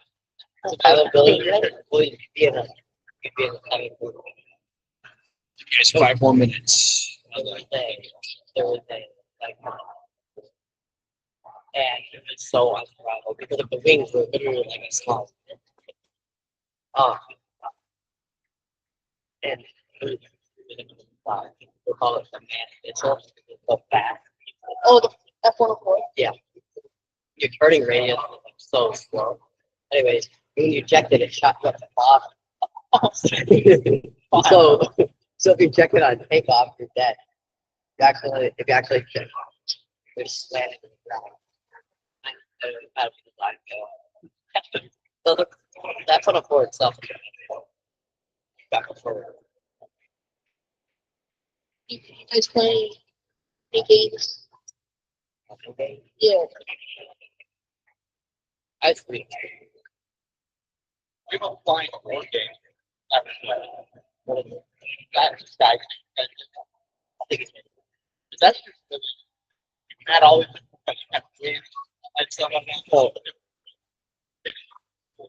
50-mile-per-hour crop. If your flight goes over, you can crash, fly past the right midair. You can actually, one of the snares you slam, landing on the put your brakes give out. So you have if you roll dice, you're playing pilot and co-pilot to play your off, but you don't can't talk to each other with your so then you get it up at so you have a bunch of math.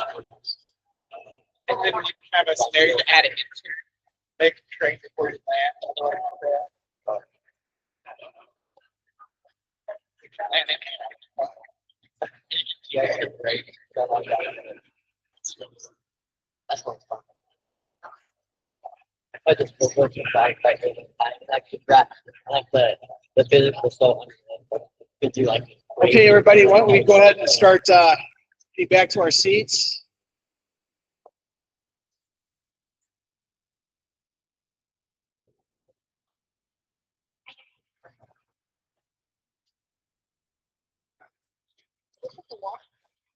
to watch it. It's, I was saying, I was saying, it's called colors. It's the all the but they, yeah, but that's what's the Just gonna wait for that to shut off. It should shut off in a second. yeah, like kind of flashlight out. mine's blue. It's on.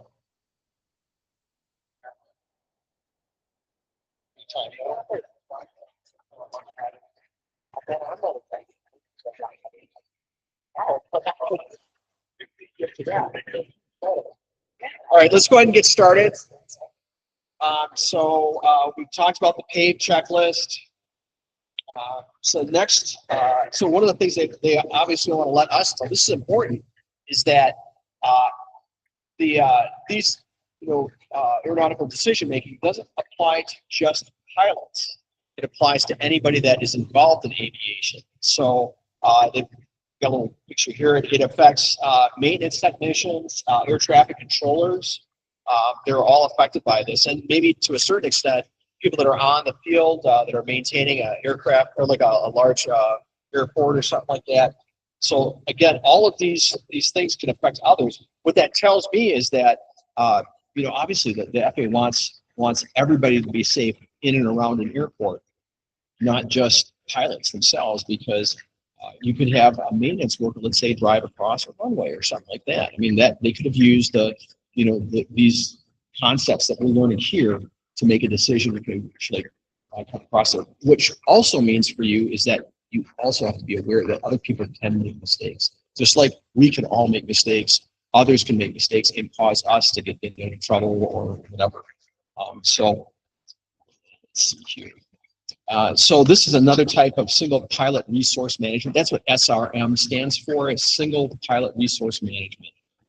And they've got this is another type of thing. It's to then get your memories, your memory focused on what it is that you're doing. So the plan is, this is something you should be thinking about before the flight. Where am I going to fly today? Who am I taking? Do I have to do weight and balance, which again, you probably don't know anything about, but we're going to get into that later on. That's a critical portion of your flight. Before you even take off a plane, you have to determine if it's safe to fly that plane loaded the way it is. The plane, it's another part of this 5 Ps. Is the plane safe? Is it all the documentation? Is that all there? You can see there's a lot of elements in each of these different models I'm showing you. They kind of mirror each other. They're pretty much the same, but it's just a different approach to it. So in this case, it's the 5 Ps checklist: the plan, the plane, the pilot. Are you healthy? Are you sleep deprived? Things like that. The passengers. Do you have any passengers, let's say, maybe that shouldn't be flying? I've had passengers before that I wasn't aware that they had nasal blockage, and they were so excited to fly, and then I'd take them up, and as we're coming into land, they had a lot of pain in whatever the nasal passages, whatever they've been plugged up, and that's extremely uncomfortable going through that. So then the programming. So the programming could be anything, but typically it means setting up the aircraft, programming the aircraft, with the avionics of the aircraft. But it also means you're setting the plane up so that it can do this flight whatever it is. So this is again another type of model that we can use for a checklist that pilots can use.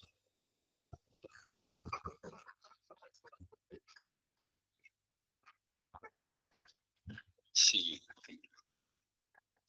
So there's 3 different time frames that it can take. It could happen. In strategic, when we think of strategy, we think of like long term. It would be more in the planning process, or let's say my ability to fly certain flights. Okay, if I'm going to be flying in Alaska, you can fly visual flight rules, which means you can fly outside of the clouds in Alaska.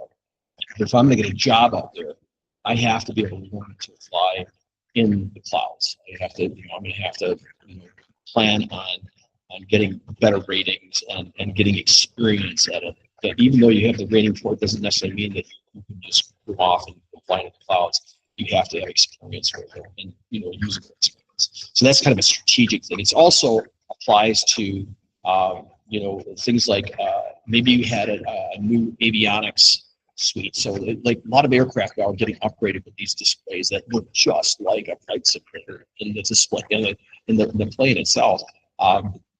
They, you know, but what the FAA is finding out, I've talked to several FAA people, they said what they're finding out is that old pilots like me, you know, that are used to the old steam gauges, you know, these, you know what, does anybody know what a steam gauge is?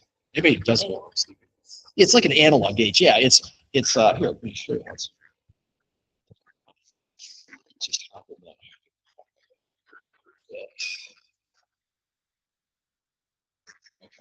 So this right here, these are examples of, let me zoom in on this.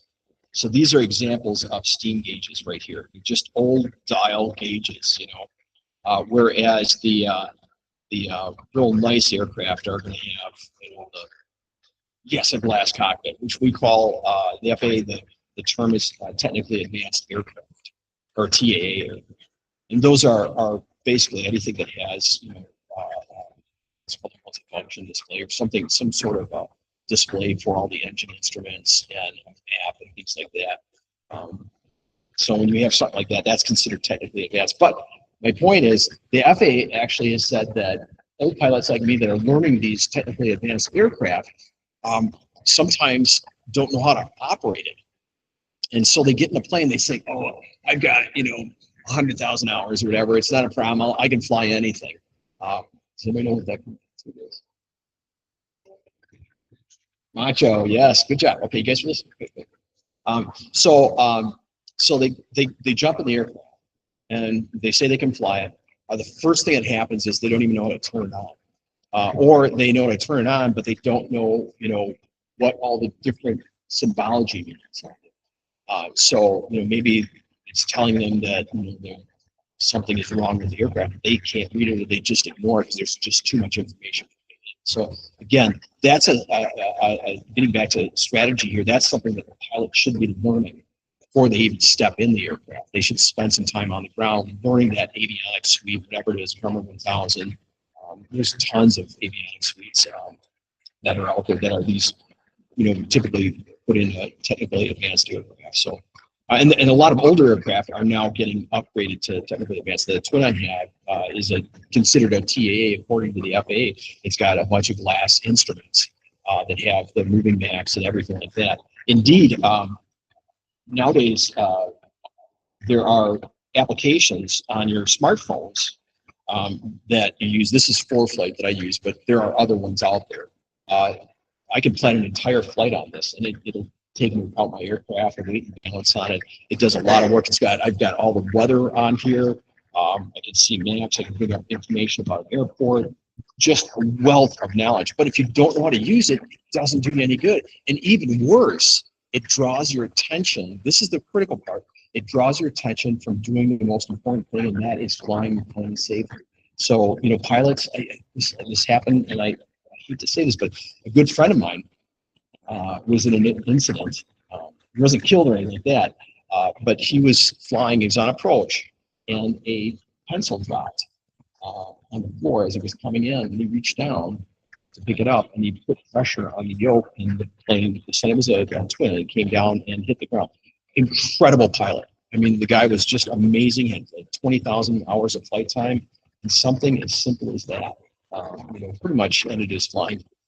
You know, he could fly after that, but it was, you know, he had to fly with something else. So again, those are all things, just little distractions, and like using a new avionics suite is a type of distraction. A new instrument or something like that, or a new aircraft, that's a type of distraction. And again, that's part of the strategic phase of the time frames that you experience there. So the deliberate uses experience and brainstorming to identify hazards, assess risks. So that's something, again, that can be part of this strategic process, but it extends a little bit more, you know, learning, you know, with an instructor. You know, so when you sit down with a flight instructor, they're going to give you, whether it's on the plane or in your ground session before you take off, they're going to go over a lot of that stuff. So that's a very deliberate thing that you're doing there to help understand, where the risk lies there. Then time critical, that's basically when you're something is, you have to make a decision a little bit more critically. So on the fly, mental or verbal review using the basic risk management process during the execution phase of the activity. So that's actually when it happens. I lose an engine, that's time critical. Okay, I need to run through these models now to figure out the best course of action so I don't wind up crashing. And yes, planes crash all the time when pilots lose an engine. Should a plane crash when you lose an engine in a multi-engine aircraft? Absolutely not. I've flown for hours, not all at once, but for a long period of time, but for a lot of hours with a single engine in an aircraft. That's one of the things you learn. As a matter of fact, when you get your multi-engine license, you're going to fly a lot with that one of those engines shut off. And the plane flies fine. You just have to know how to deal with it. It's really dangerous when you take off. Obviously, there's things that happen there that you want to be ready for, but you practice it, and you do that strategic planning. Okay, I'm going to be flying a twin, so I need to know how an aircraft flies. A twin engine aircraft flies very different than a single engine. Just a side note. Does anybody know how much percent of power loss you're going to have, or basically thrust you're going to lose, or effectiveness in the if you lose an engine in a single engine aircraft? 50%, or is it? It wouldn't be 100%, right? Is that what you said? 100%. Yeah, it wouldn't be 100%. You're only losing one engine in a multi-engine. So yeah, and a multi-engine aircraft, you got two engines, right? Let's say you lose the left engine. That's considered, most aircraft would be considered critical. If you lose that, there are other things going on. We go into details. So, but in any case, how much is it going to be? Like 50%? Is it going to be 10% the performance of the aircraft? Is it going to be 70%, 80%, 50%? I'll say 50. 85%, 70%. Okay, it's actually closer to 90%. And why is that? Does anybody have an idea of why that would be? So I lose this engine right here. You've got this engine over here. It's spinning this big prop, producing thrust, causing the aircraft to go through the air, right? So you lose an engine on this side. Yep. Right. You have to use your rudder and bank into the good engine there is what you're going to do. But you've got this big windmilling propeller that's creating all kinds of drag, and it's causing the plane to turn this way. So you use that rudder, like you say, to basically point the nose into the good engine, and you're going to bank into that good engine. And there's more you can do. When you have a situation like that, you obviously want to make sure the engine is safe. It's not going to start a fire. You also want to, feather the prop, which causes the, normally when you have a prop, it's biting into the wind. It's got this. See this here, but this is a prop right here. It's got two sides to it, and as it spins, it's cutting into the air. Well, that's spinning around and it's just creating it looks like to the wind, it looks like a big disc is what the wind sees when it hits it. It's just a big thing that's slowing down the aircraft. So you have to feather the prop. Basically what you're doing is when the plane is flying forward, instead of spinning like this as it's going forward, you're going to actually get the prop. So it's basically forced straight into the wind, so it's not spinning itself. So again, we don't have to go into details on that. It was just an example, time critical type stuff. So the question is a prop, feather and prop available on single engines? And on some single engines, yes, it is. It's typically found on high performance. That's a term you'll hear. High performance aircraft will typically have a constant speed, what we call a constant speed prop. And what it is, the prop can actually adjust its pitch in the plane.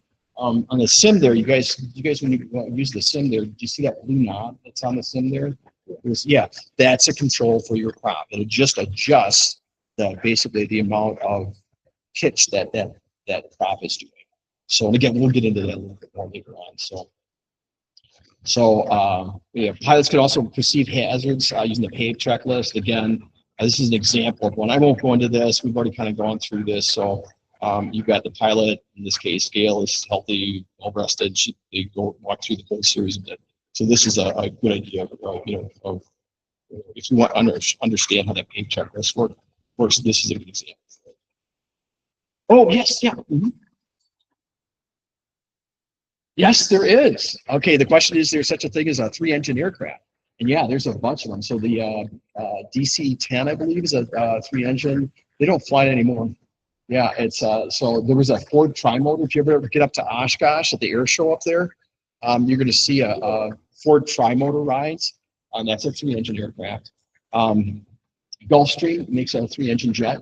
They have 2 on each wing, and then on the tail they have 3. Is it 3 on the tail? Yeah, 3 on the tail.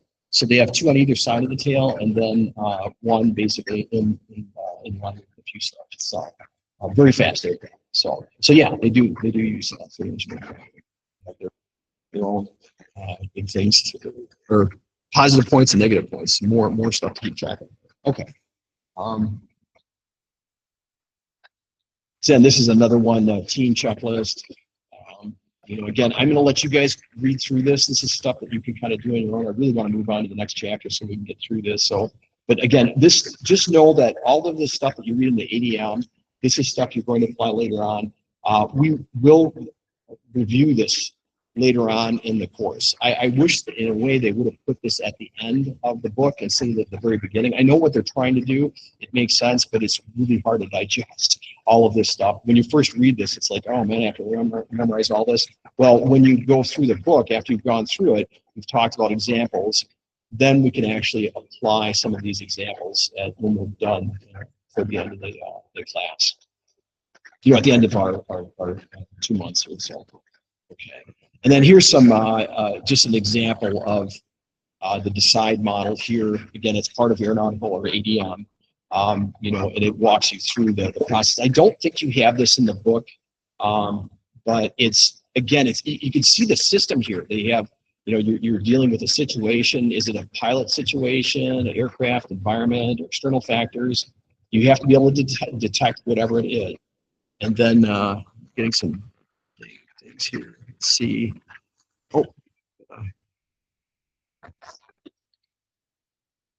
Make sure.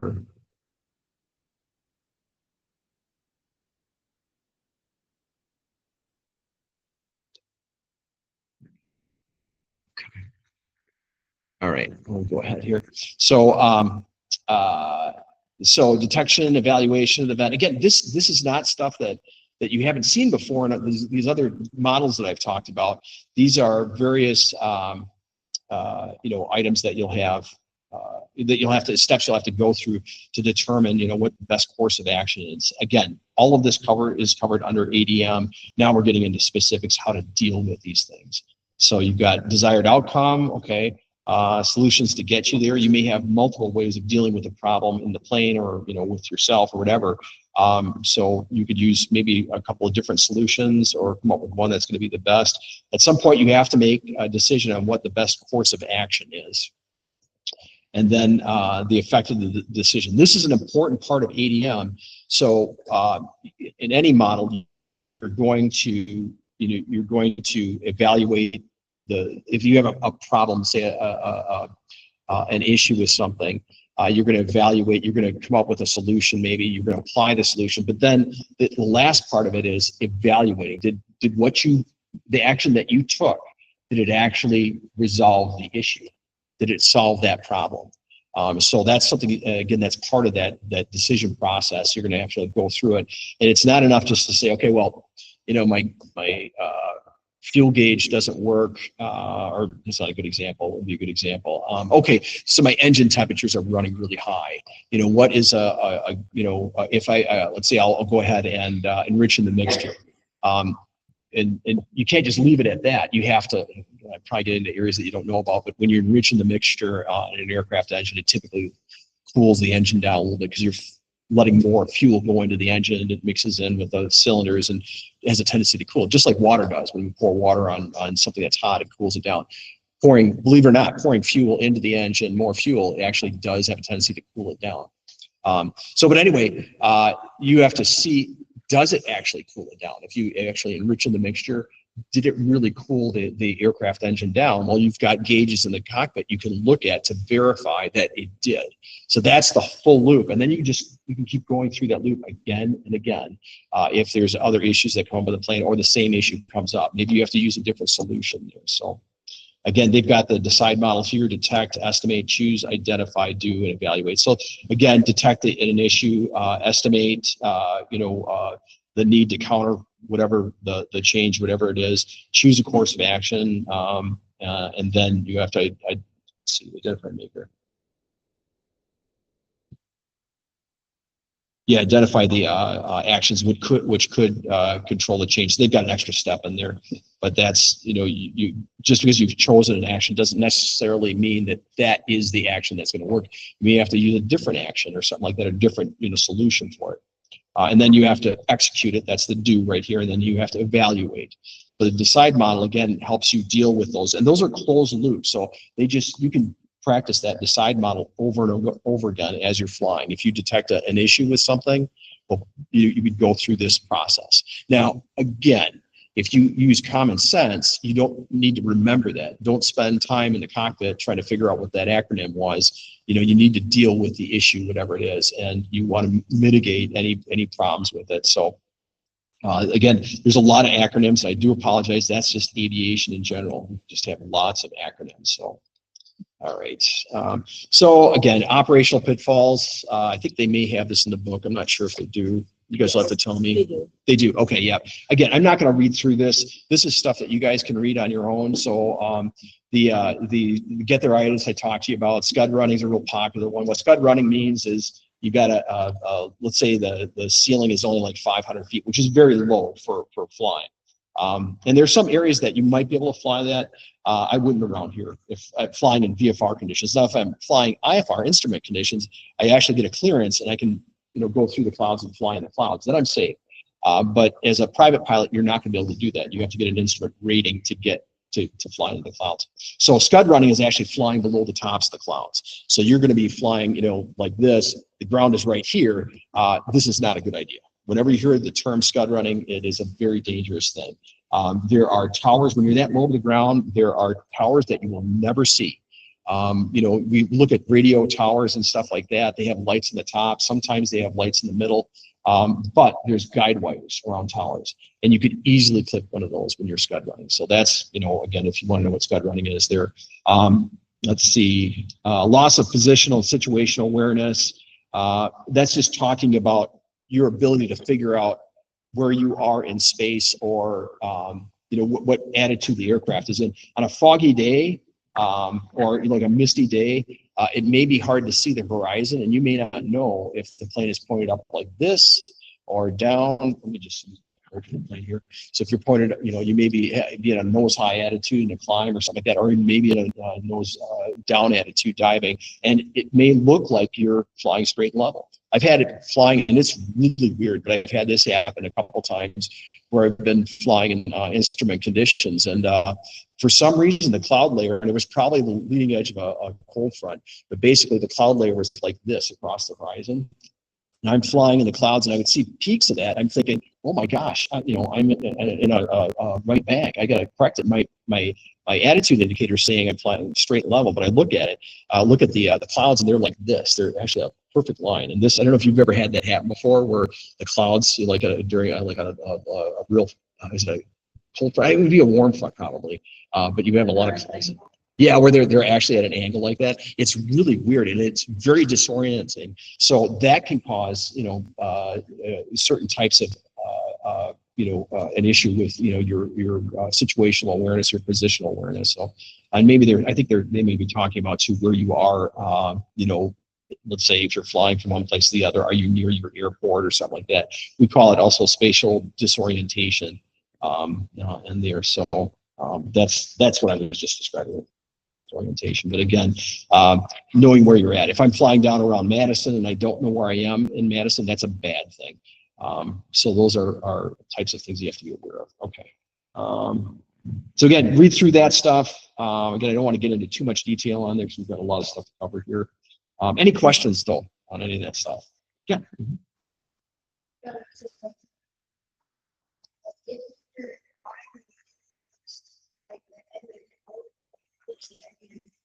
Mm-hmm.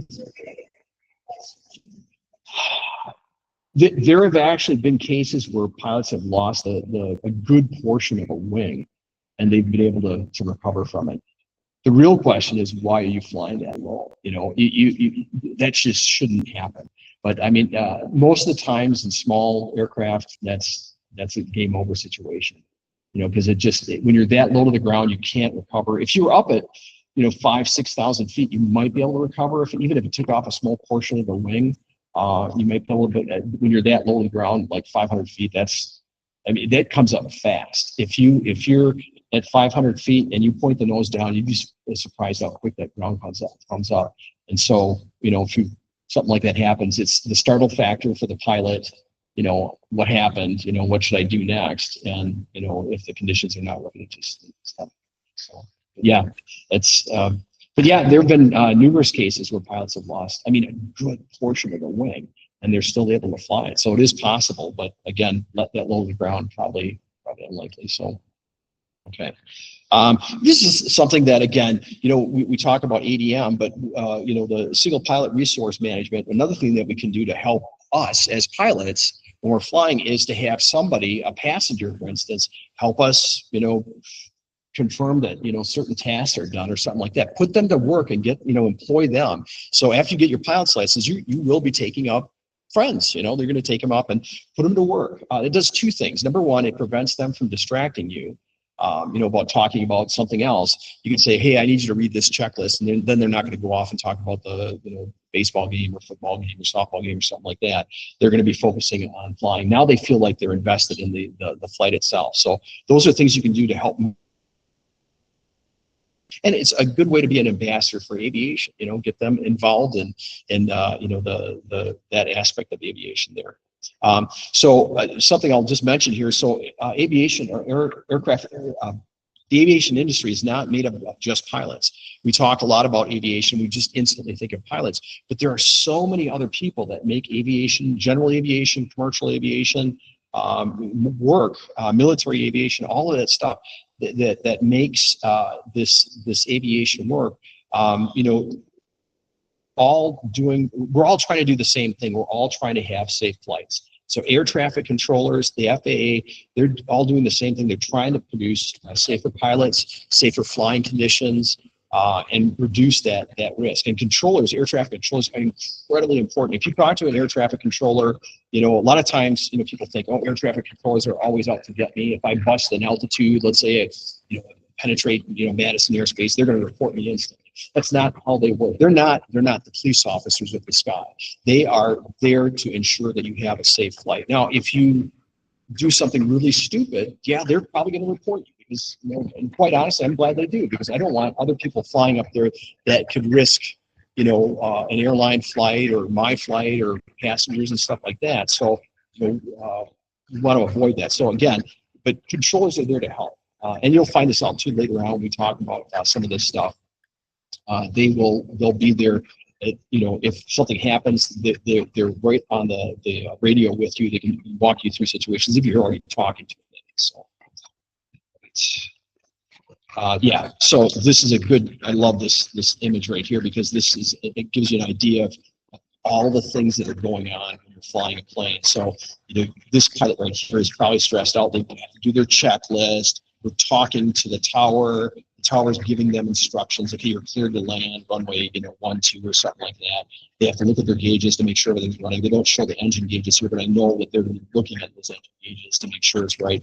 They're looking at the runway to make sure it's clear. There's no other traffic coming in. They're looking around them to see that there's nobody else flying, you know, the same approach that happens. Mid-air collisions, the vast majority of them occur within like 10 miles of an airport. So, yeah, here's, again, this is kind of similar to that other diagram that we showed earlier. You know, you've got, you know, pre-flight, takeoff, cruise, and approach and landing. So the task load is, you know, pretty low for the pre-flight. Generally, most people don't feel too stressed about a pre-flight because you're on the ground. Your feet are touching the ground, so it's not a big deal. But they should be a little bit more stressed because, you know, not all stress is bad. You want to have a little bit that helps you perform a little bit better. So during pre-flight, you want to make sure you cover everything. That's, you know, checking the wings, make sure you're looking for nicks in the prop, checking your oil, making sure the ailerons and flaps are secure, things like that. Those are the types of things you want to do in a pre-flight. At takeoff, you have this huge jump right there because you're getting ready to take off. What are you going to do after takeoff? This is one thing I always ask my students. Okay, before they even take off, I say, okay, what happens if plane pulls off? What happens if a deer jumps out in front of the plane? What are you going to do? The common answer is, well, I'm just going to stop the plane. Well, what happens if you're already in the air? Are you going to stop the plane then? No, you can't. You have to make a decision. So you need to come up with a course of action. So before you ever take off, I always tell my students, tell me what you're going to do if something happens. If you lose an engine on with the wheels on the ground, what should you do? Lose the engine on the ground when you're actually let's say you're taking off and the engine all of a sudden starts sputtering. What would you do? You guys do. Yep. Well, let's just say you got plenty of runway. Okay? So you got plenty of runway. Your wheels are on the ground, and the engine just sputters a little bit. Would you continue? Would you stop, or what would you do? Yep. That's what you should do. Okay. I've had students do this before, where something happens, like an engine runs a little rough, and they continue on. They'll just go on. And it's just, this is one of those examples where, in real life, it's very different. It's when you're actually flying, it's like, okay, well, I'm rolling down the runway. I don't know if I've got enough runway to take off. The engine's running a little rough. It seems okay. And you just make that impulsive decision. You chose the right decision. Stop the plane. Just pull the power back and come to a stop and then taxi and find out what's going on with the airplane. But when you're actually flying it, it's a different matter. And it's one of those things, again, your instructor has got all kinds of things, nasty things they can do to you, right?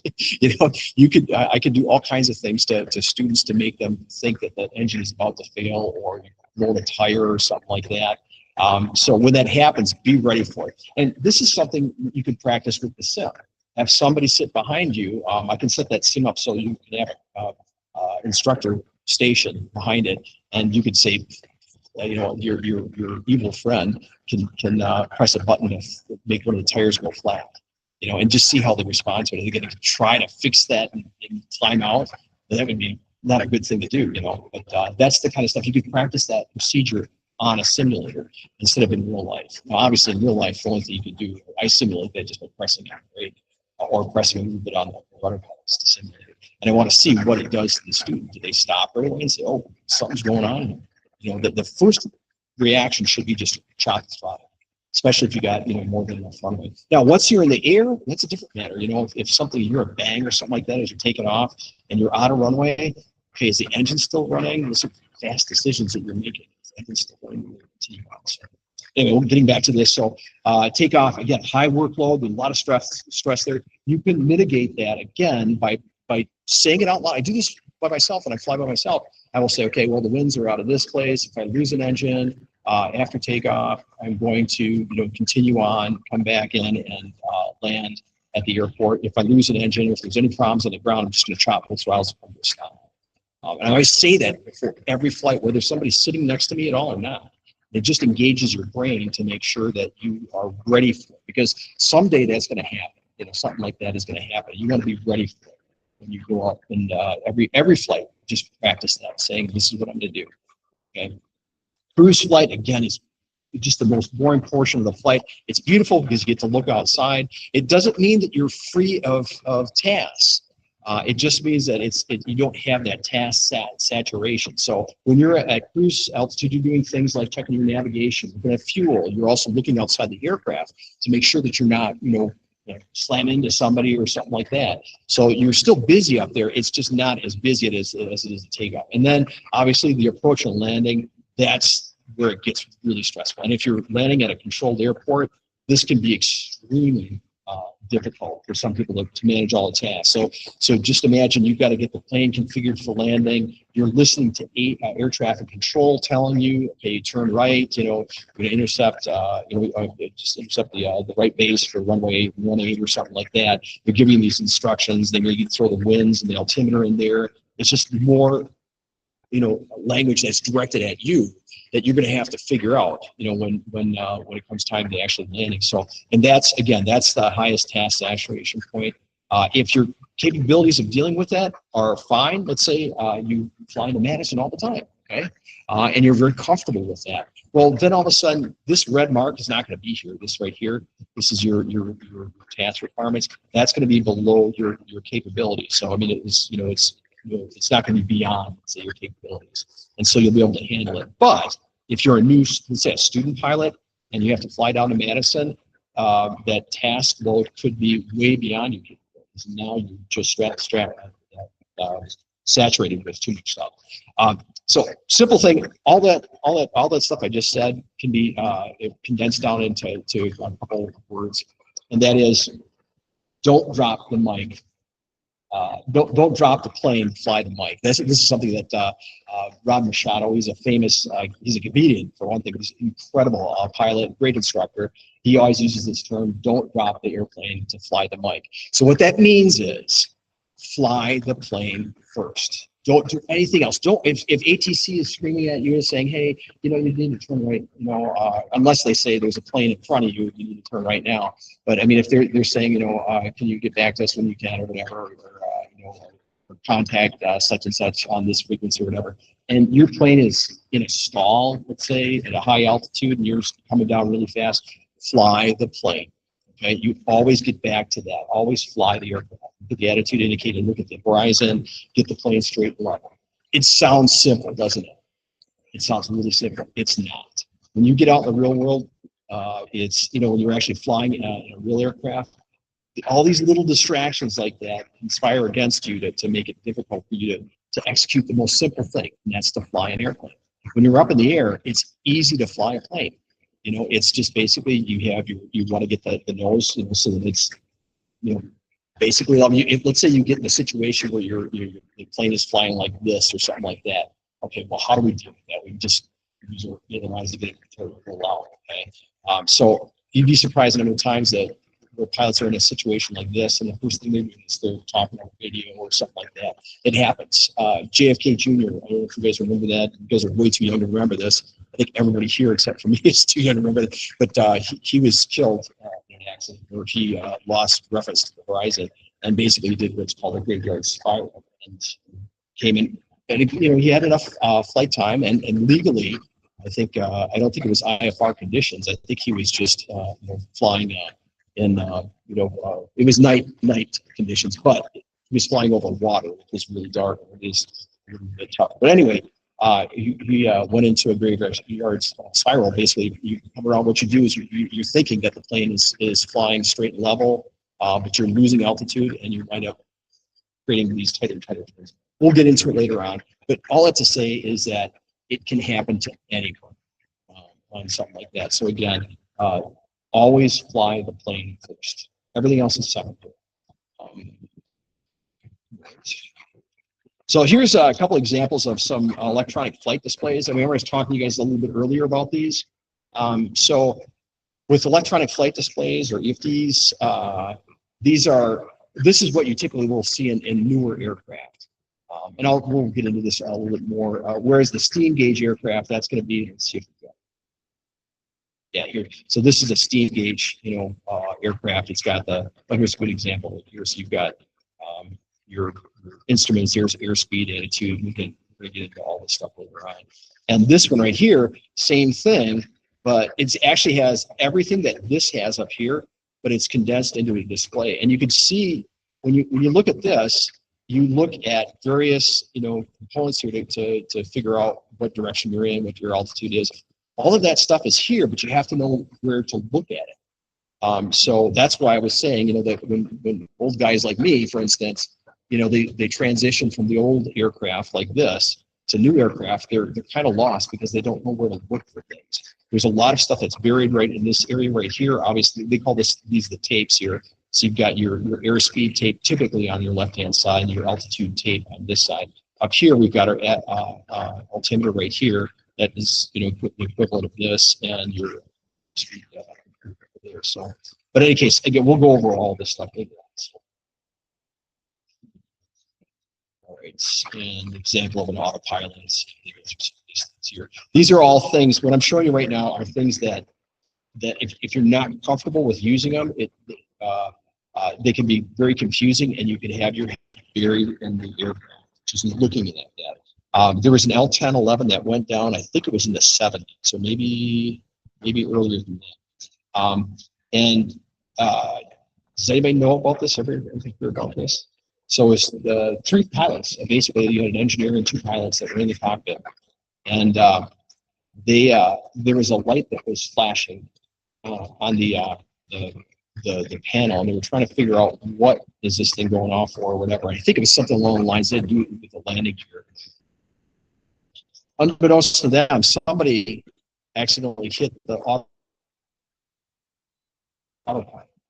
Okay, so you've got now an aircraft that's fully loaded, right, with passengers and everything, and the pilots are focusing on this one little light that's flashing, and they actually descended and crashed into the Everglades in Florida. It just went down. I think it was Florida. It was anyway. The plane went down, and it was not a good situation. So and it was because of one little light. So that's the kind of stuff, though, that can affect us. We learn from that because, yeah, I could get distracted, looking at an instrument or maybe something that's going on, or maybe my friends, explaining something to or whatever. You need to focus on, flying the airplane. Yep. Various cockpits. These are Cirrus aircraft right here. That's got to be a type or. But in any case, yeah, you've got different types of aircraft. The Cirruses, I don't know if you ever have a chance to sit inside of a Cirrus, they don't have a traditional yoke. They have a stick, but it's a slide stick. It's not the typical stick that you'd see in the old fighters and stuff like that. A lot of aircraft have regular sticks, but theirs is like a slide hand. It's just the same as pulling out the yoke, bank left or bank right, just left, right, just by turning that hand. So. All right, let's dive into aircraft instruction. First off, does anybody have any questions at all on what we just covered? It's good? All right, so now we're starting to get into some fun stuff. One of the couple things that I like to talk about before we even get into this area, and that is, we're going to talk about this in more detail, so don't worry if you don't understand what I'm about to say. So can anybody tell me, let me do this, can anybody tell me what am I doing with this aircraft? I'm holding it up. Okay, what else am I doing?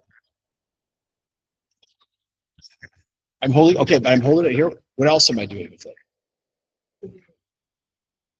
Yep, a simpler way of saying that. I'm lifting it, yes. I am putting force in the bottom of the aircraft, and I'm lifting it up into the air. Okay, that term lift is what we use a lot in aviation. We're going to use that, to describe all kinds of situations. But that term you just memorize. It's like, okay, lift. I understand what lift is, and you're going to hear me talk about it. There's also this aircraft weighs, let's say it's 2,000, or let's say this aircraft weighs 1,000 pounds. Okay, so if it weighs 1,000 pounds, and I hold it right here in my hand right here, I'm a super strong guy. I'm holding it right here. How much force am I putting on it here? 1,000 pounds, right? Okay, so to hold it here like this, I'm using 1,000 pounds of lift. Basically, I'm using my hand, and there's 1,000 pounds in the aircraft that are forcing down on it. Now, if it starts dropping, now something's changing, right? That's the amount of lift I'm using less lift to hold it up because it's actually descending. So the same concepts work when we're actually flying in an aircraft. We have lift, but we have different forms of producing that lift. So, and that's what we want to get into. So let me talk about some simple ones. First off, has anybody ever stuck their hand outside of a car window like this? I still do it. I'm kind of a kid. I really like doing it. You just put your hand outside, you put it up like this. What happens to your hand? It goes, back like this, right? Okay, that is Newton's first or second law of motion. So for every action, there's an equal and opposite reaction. So that's what you're feeling when you put your hand outside of a window and you're moving really fast, and you tip it up like this. Air is hitting that hand, and it's basically creating lift. It's actually forcing your hand to go up, right? And it's creating that lift. That's That's Newton at work, okay? So there's another type of lift that we talk about. And if you talk to pilots, sometimes they will have all kinds of ideas. Everybody has a different idea of, you know, what produces lift and stuff like that. What you need to know is that Newton is at work and Bernoulli is at work. So has anybody ever heard of Bernoulli's principle? And we'll talk about, we've got a couple people that have, okay. So I'm going to demonstrate, show you what Bernoulli's principle is, right?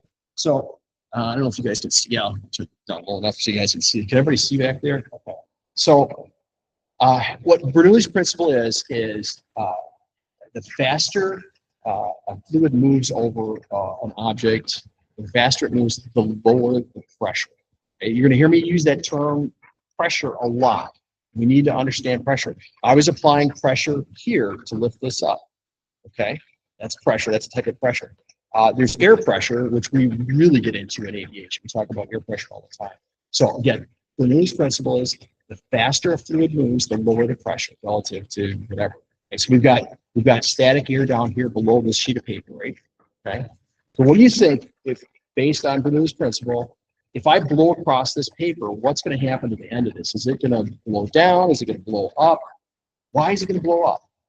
Why is that paper going to rise if I blow across that? Yep. Okay, that's, yeah, there's actually more to it than that, but yeah. Yeah. Bingo, right there. Okay, what's happening here, when I blow across this, we're creating low pressure. Again, think of Bernoulli's principle. The faster fluid moves, the lower the pressure. So if I'm blowing over this, the air is moving faster relative to the air below the paper, okay? So if I blow on it, watch what happens. If I can blow hard enough. Sometimes this doesn't work because the paper's too thick. All right, let's see if I can blow.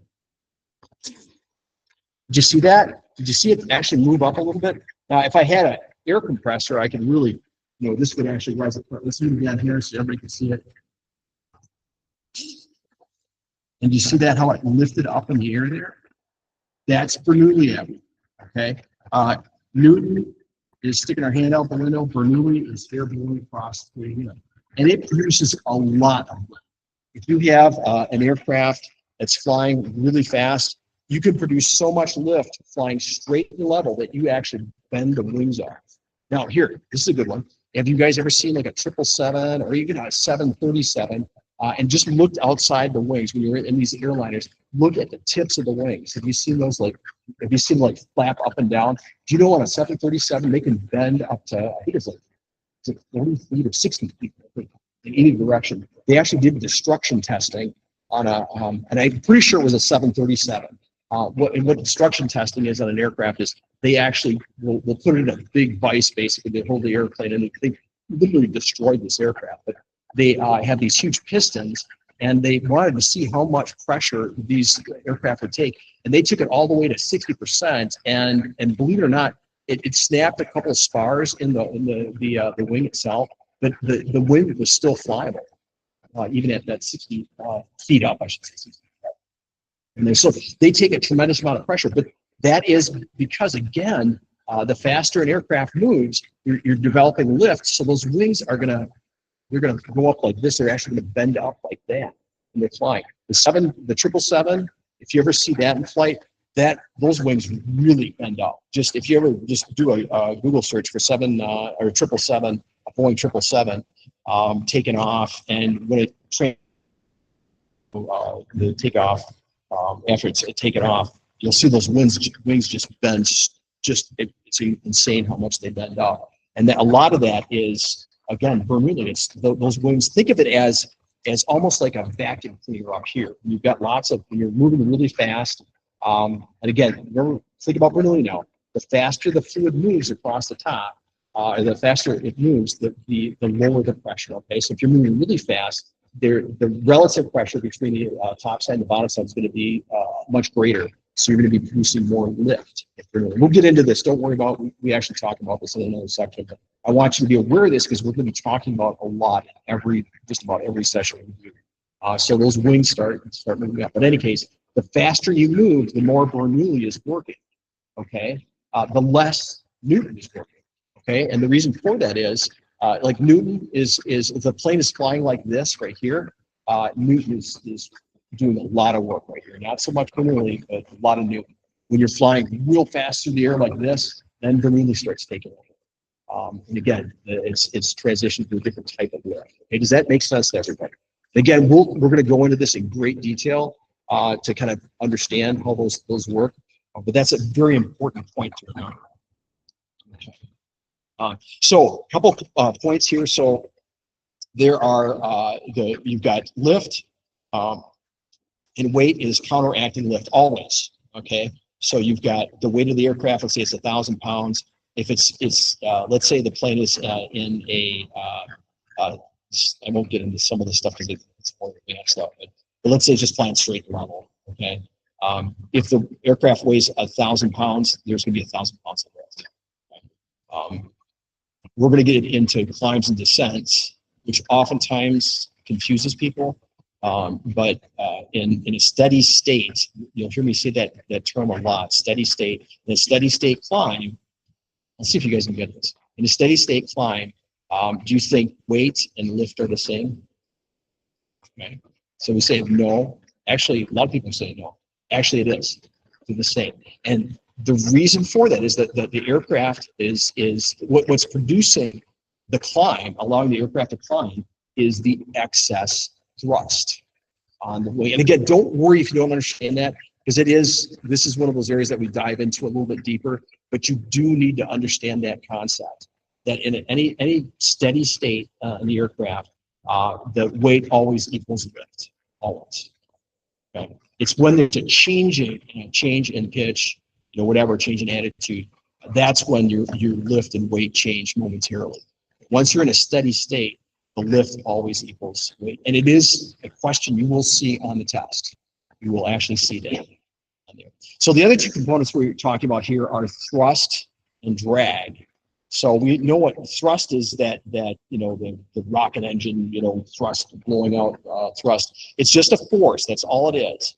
You've got a force of thrust moving forward here, and then you have your drag, which counteracts thrust. And again, steady flight, steady flight, basically your thrust is going to equal your drag. And again, we'll get into details on this, right?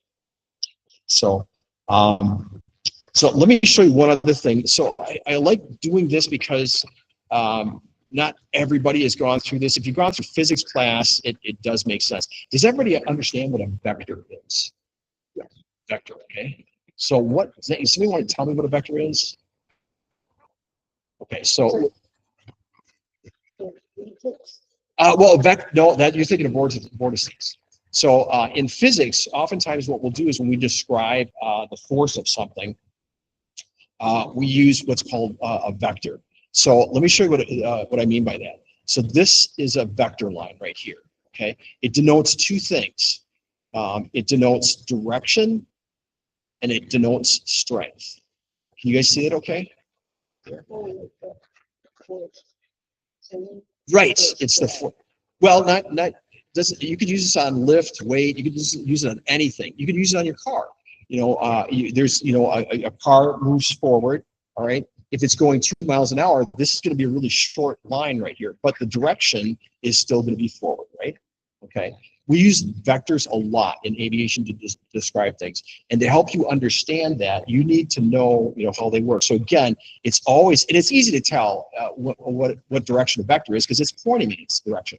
What's not so simple sometimes is noticing that a vector may be shorter than another one. So here's another vector. Again, same direction, but much shorter. So which vector is going is faster? Which one is showing more speed, velocity? Top one, yeah. Okay, so real simple concept, but it's something that, again, you want to understand that because we're going to be dealing a lot with vectors. And notice when they draw it here, the lift and the weight, how they pretty much are the same there. These parts aren't, but that's because the wording there. But they pretty much equal the same distance there. And again, they're trying to do the same thing with thrust and drag. Sometimes it doesn't always pan out that way. Most of the time, when I draw vectors, I'm always going to try to do my best to draw them to scale. There's just a rough estimate. So again, direction and velocity. That's what we use vectors for. There's another one. So when we deal with aircraft, we also talk a lot about axes. So an aircraft has several different axes. There is a vertical axis that goes up straight through the aircraft like this. Let me just see if I got up here. Bear with me a second. Yeah, I should have done it there. Thank you. All right. So here's our aircraft. Everybody see this all right? That's right. So this is the vertical axis of the aircraft. The aircraft yaws around that axis. So that's what it looks like when it yaws around the aircraft. That's what a yaw is right there. We control that with our rudder. Again, we'll get into this later on too. So, but I just want to introduce these concepts so that you kind of understand some of these basic things here. So that's your vertical, called your vertical axis, or you can call it the yaw axis if you want to. Typically, it's referred to as the vertical axis, and that's how you're going to see it in the documentation that you read. They'll always say it, refer to it as vertical axis on there. There's also the longitudinal axis, which runs through the aircraft. It's like this. Now, what rolls around the longitudinal axis? The wings, yeah. So we use to control that. Ailerons, yeah. So the ailerons, and again, if you haven't gotten into this, we'll get into this more here too. These are the ailerons here. I'll show you here on the computer as well. So these ailerons right here, they control the aircraft. And there's an example. That's for just a second. So, okay, and then you also have the lateral axis, and that goes through the wings. All right. And what control in the plane would I use to change my position on the lateral axis? Elevator, yep, elevator. So I pull back on the elevator, what's the plane going to do? It's going to climb. It's going to pitch up like this. So we're rolling around the lateral axis there. We're yawing around the vertical axis. Okay. And we're rolling again on the longitudinal axis. You have to know those three axes. We go into that into great detail. Don't worry about the center of gravity. We're going to get into that later on. So, yeah. So this is just another diagram to help you understand the thrust versus drag and stuff like that. So drag always counteracts thrust. Whenever you produce drag or produce thrust, there's always going to be some drag. It's a fact of flying. Whenever you fly, I mean, think of yourself as if you're looking at a plane flying at you, what things in that plane can you hit as that plane flies through? I can hit the wings, I can hit the nose there, I can hit the elevator. All those things are creating drag. Okay, when the plane flies through the air, it just naturally creates. That's why planes can't fly at an infinite light speed, because there's drag that's produced. If there was no drag, the plane theoretically could, accelerate to an incredibly fast speed, well beyond the speed of sound, because there's no drag. But there is drag. That's something we all deal with as pilots. Okay. All right. Again, so when the plane's on the ground, obviously the ground is holding up the aircraft. That's producing the lift.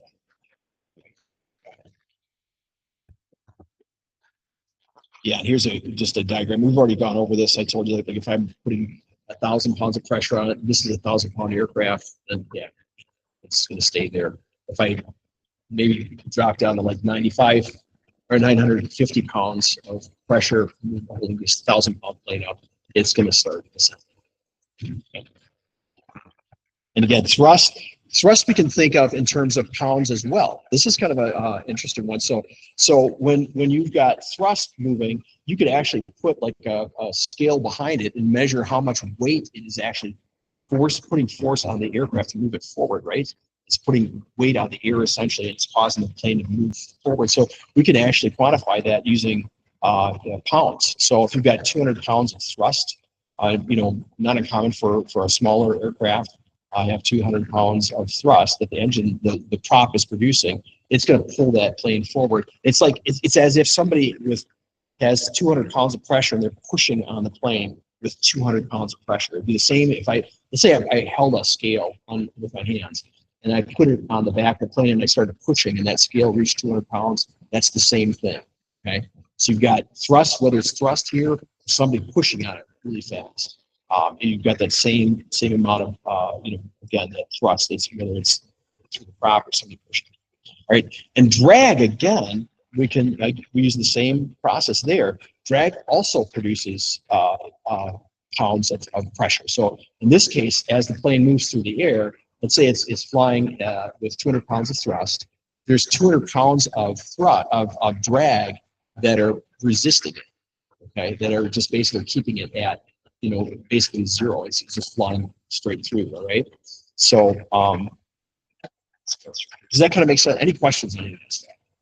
Because again, these are important concepts. We do dive into this a lot more later on, but if you understand this now, when we get to those stages, it'll be so much simpler. So center of gravity. This is another important item that we're going to be dealing with a lot. So the center of gravity in the aircraft, think of the aircraft as a teeter-totter, okay? So if I take the wings off here to make it simpler, if I put my fulcrum, let's say I put it right here, if somebody sits on the nose, what's going to happen with this aircraft? It's going to drop down, right? If let's say I've got a 100-pound person on the front of the aircraft, it's like this, and a 20-pound person sits on the far back of the tail here. Let's say I've got my center of gravity over here. What's going to happen? It's going to go this way. Even though it's 20 pounds of pressure back here, this person weighs 100 pounds, but because my fulcrum, my center of gravity is right here. Originally at 100 pounds, the nose drops down like that. But the minute a 20-pound person sits on the tail, it drops like this. You could actually demonstrate this. Probably do it with an instructor, don't do it yourself. But small planes, really easy to do this, especially the 150s, the 172s. There are places on the rivet lines in the back of the elevator on this portion of the aircraft that you could apply pressure to with just your hands. You could push it down, and you can actually swing the aircraft around. You can't do that with all aircraft, and some aircraft you should never do that with. But with smaller aircraft, and again, as long as you put your hands on the rivet lines where the ribs and any spar is, then you're safe to do that. So like we aircraft in that all the time. Obviously, don't want to do that with a cloth-based aircraft. It would not be good. They typically have handles on them, and a lot of tail draggers will have like little handles on them. And you can literally lift up the tail of the aircraft and just drag it around. Doesn't take much pressure. So the point there, that's telling us that we're using a little bit of leverage here. The aircraft and all. You think of it as the aircraft as a teeter-totter, and it's extremely finely balanced. Let me tell you this. So I had a friend. He's retired now, but he used to fly the trans-Pacific flights over to China and Asia, I guess, or just Asia, I guess, in general. But he said he could tell when when a flight attendant got up in the middle of the night and walked from one portion of the aircraft to the other. In just a section of the aircraft, you could actually feel that in a 747, a big aircraft. And obviously everybody was asleep, whatever. They're flying in this smooth air. You could actually feel that small amount of weight compared to the hundreds of thousands of pounds that he's flying. It's that sensitive. The reason why I say that is weight balance and calculating that center of gravity is incredibly important. And it's so finely tuned, you don't realize it. It doesn't take much weight. If you put a brick in the back of all the way in the back of an aircraft, that affects how well that aircraft flies. And you could easily go out of, get into a real dangerous situation if you have too much weight in the back. And again, we'll talk about that later too. So again, we need to know, we'll talk a lot about center of gravity. Okay, center of gravity, again, very important. Axes. So typically, the axes will always go through the center of gravity.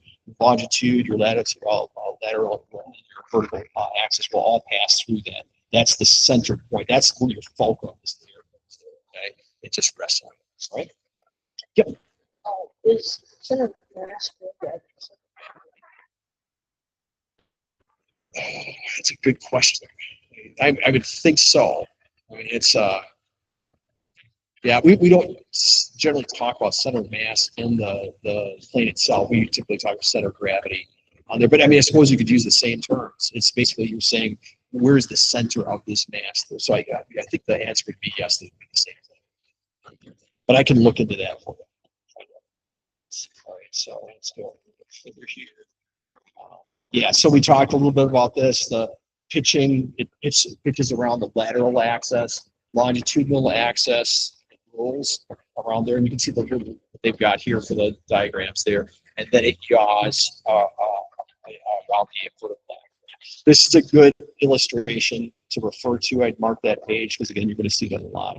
Again, same thing. This is just a different diagram for it. And yaw.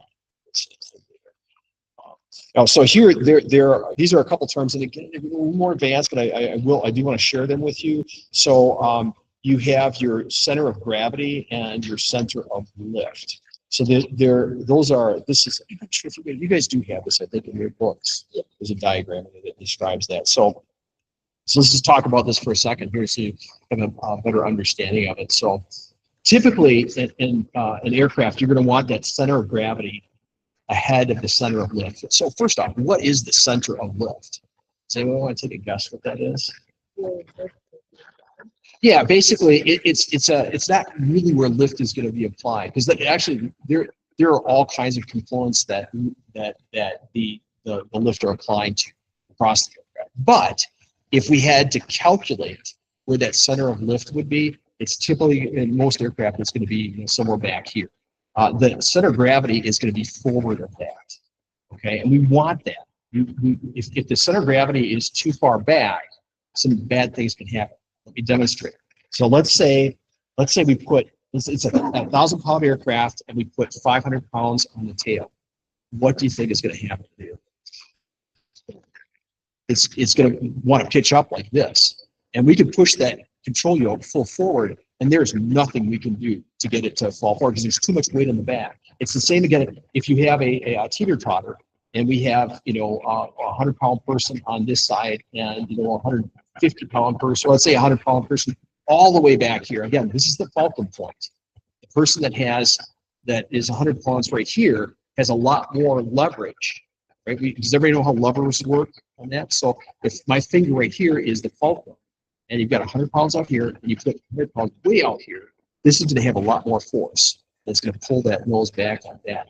And again, that's very dangerous. Again, that's when the center of gravity is aft of the center of lift. The center of lift is basically it's that theoretical point where all the lift concentrates, where we can say, yeah, this is roughly where the center of lift is. We generally don't use center of lift much when we calculate weight and balance. We're going to talk about that weight and balance. It's a whole chapter in itself. And we really dive into center of gravity there and center of lift.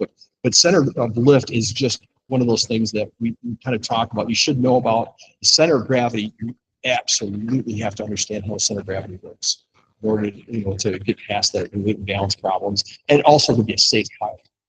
There have been countless situations where pilots have loaded up the aircraft. They have put too much weight in the back of the aircraft, like in the baggage compartment or something like that. They've taken off and they pitch up, and all of a sudden they can't push the nose over. Okay, so they can't push forward, and the plane keeps climbing like this, and eventually, in worst cases, it goes into a stall and a spin. So a stall plane starts descending, dropping down, or spin. Again, they all have the same result. So that's why center of gravity is so important that you understand, where it is. So it's center of gravity always in front of center of lift. And again, just think of it as if you put too much weight in the back, it's going to cause the aircraft to go fly like this, and it just won't fly. It's a drop like that. That's an extreme example. But again, think about how much weight you put on it. If you put more weight on here, yeah, it'll work. Put more weight and kind of balance it. And as long as the wings can take that much weight, you'll be all right. Your aircraft is good structure. So, again, we dive into this stuff a little bit more, but does anybody have any questions on this? This is getting into some of the meat of understanding how planes fly. Any questions at all?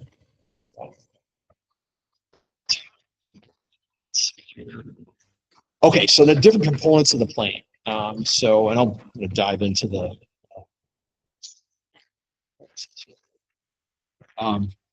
so the different parts of the aircraft. So you've got the empennage right here. I'm just going to show you this. This is this whole section right here. You've got the vertical stabilizer, horizontal stabilizer, and then you have control surfaces back here. I'll show you those in a second. You have the fuselage, which is basically essentially this whole area right here, and then you have obviously the wings right here and here, power plant, landing gear, all that. So let's actually take a look at a real aircraft. So we're going to switch to an outside view. So There's our aircraft. And we can see right here, there's our fuselage right there. Actually, let's unpause it. Zoom in and let's see, we can see a little bit better. Vertical stabilizer right there. Now, if I, on the vertical stabilizers, there's two control surfaces. There's the rudder, which is right here. Now, if I were to press on my right or my left rudder pedal, this is what would happen. The rudder would go like that. It's going to cause the plane to yaw. Okay. Does anybody want to take a guess? If I go like this, what direction the plane is going to yaw in? Yeah, it's going to go to the left, right? Right. If I take it like this, just think of it as like a boat going through the water. If I rotate the rudder on a ship like that, the plane is going to rotate this way. It's going to actually yaw in that direction. Right? Yeah, right pedal right there. Exactly. Here's right pedal right there, left pedal there. And if you haven't seen it before, let me show you. I'll show you the. So I'll do the same thing. Those right down there.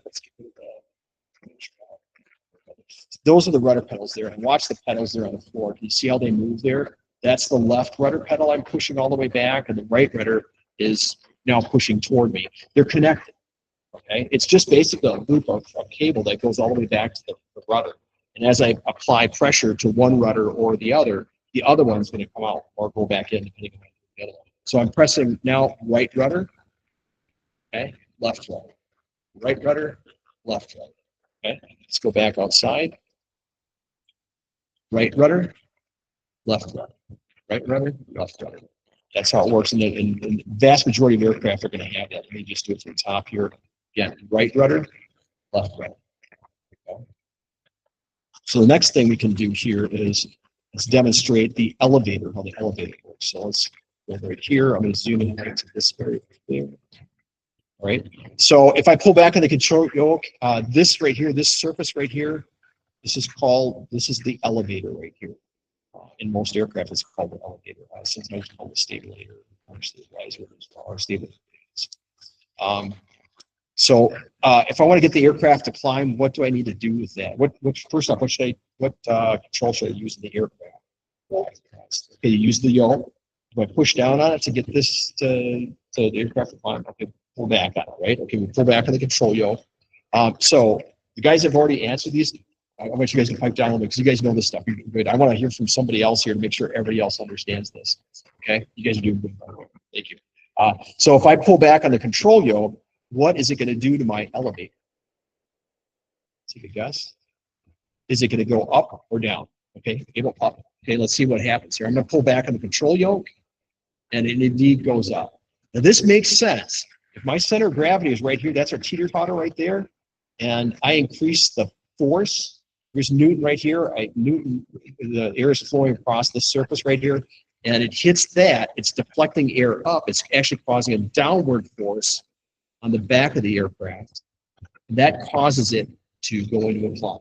That's what's happening here. Those are all the different things that are going on. If I apply the forward yoke pressure, that's going to cause the elevator to go down like that, which again is going to exert an upward pressure on the tail of the aircraft.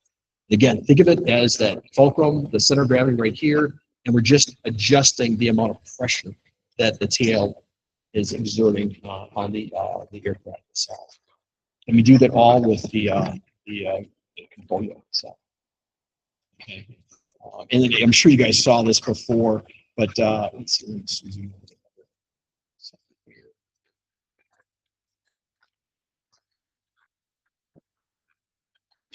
Just see this. So it might be kind of hard to see, but I'm going to see if I can. I don't know if you can see in there.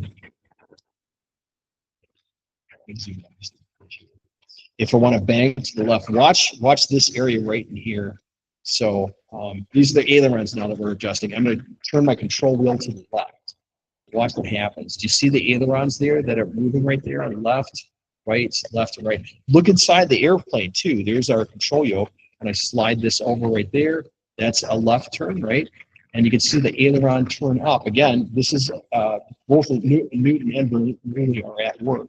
This, when I rotate my yoke to this side, it this wing right here deflects air so that it pushes this side of the wing down, so that this is easier. So here's this is going to be going into a left bag right here. This area. So you got the aileron right here. This one's up. So when Newton hits that, Newton particles hit that, or air particles hit that, it's going to force that side of the wing down right here. Conversely, on this side, this aileron, it's linked to that one, but it does just the opposite. So that this aileron drops down, it increases the lift on this side, and you get the twin. Okay, well, there's more to it than that, but the plane goes into a band, let's say. Doesn't twin. It's again. So, all right. So does everybody understand how ailerons work? They're linked together.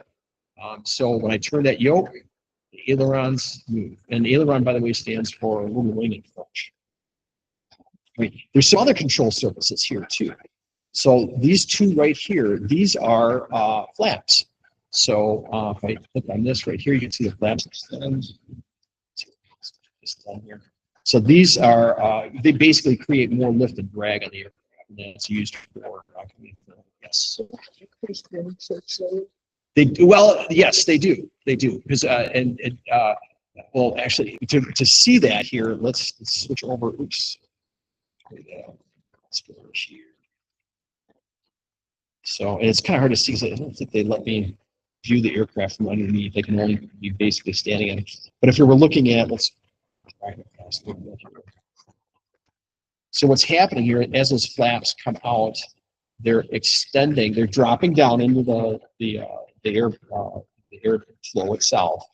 And look on this, you can see that flap. It's doing, there's two things that are happening here. They're moving back, and they're also moving down. And these are a certain type of flap. These are a certain type of flap. They're called Fowler flaps, which again, we'll get into later on. I just wanted to show you the concepts there. So, but these actually move back, and they do increase the surface area, but they also increase the drag and the lift at the same time. So, okay, then we've got a power plant right here, easy enough to see. There's our wheels and things like that. All right, so let's here. Any questions on any of the controls and parts of the aircraft?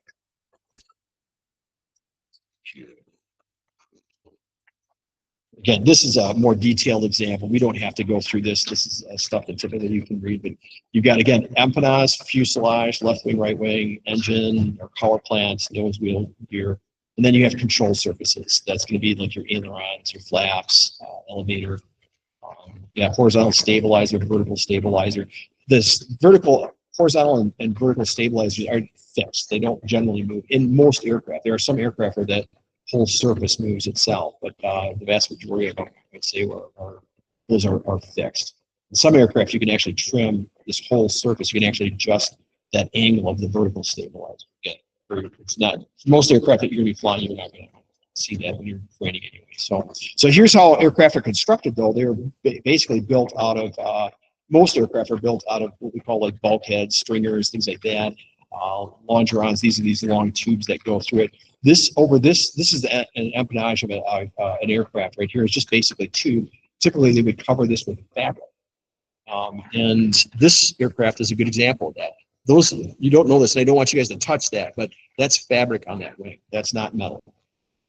You could actually, don't do this, but you could take a pen and poke it through the fabric. It's pretty durable. I mean, it does handle it, but if you slam the pen down hard enough, you could actually break it, and it would cost about $3,000 or $4,000.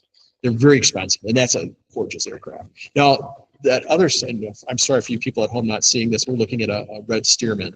That's an old biplane, and it's spectacular. But in any case, if you look at the wings there, you can kind of see the way the cloth kind of hugs the inside between those ribs there.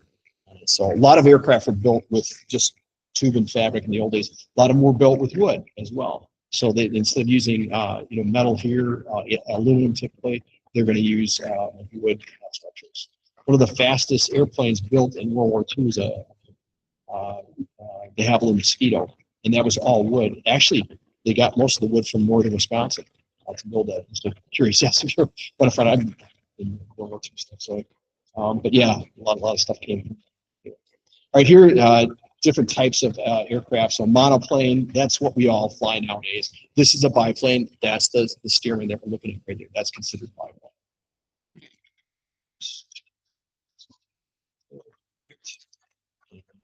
So structure of a wing, you can kind of see it, and if you look at aircraft, you're going to see rivet lines on it.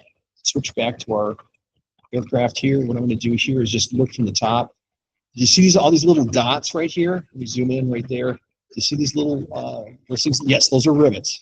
Those are called rivet lines, and that's typically where you're going to have spars, ribs, things like that, structural components inside the aircraft that those rivets attach to. And that gives the aircraft incredible strength. If you look at an airliner, same situation, you're going to see the same things. Those rivet lines are everywhere. Sometimes they're smooth and flat. Other times they have like little rounded tops to them. So, right. And this is what we're seeing on the inside of the wing. That was the outside of the wing. This is the inside. You've got, here's the flap, there's the aileron, here's a spar that runs through the aircraft. That's got to be very strong. Then you have these ribs that run, across or in the relative, the airflow of the aircraft. So, and then here we can see inside of a lot of aircraft, they actually have fuel tanks in the wings. We'll just put them in bed, like the Cessnas typically all have fuel tanks right in there. Yep. Sometimes they come pretty close. But you have to understand that aircraft can only handle so much weight, and if you put too much weight in the wing, you're not going to have enough energy to leave the ground. It's just going to be too much weight. So they typically calculate, okay, well, passengers are typically going to weigh this much.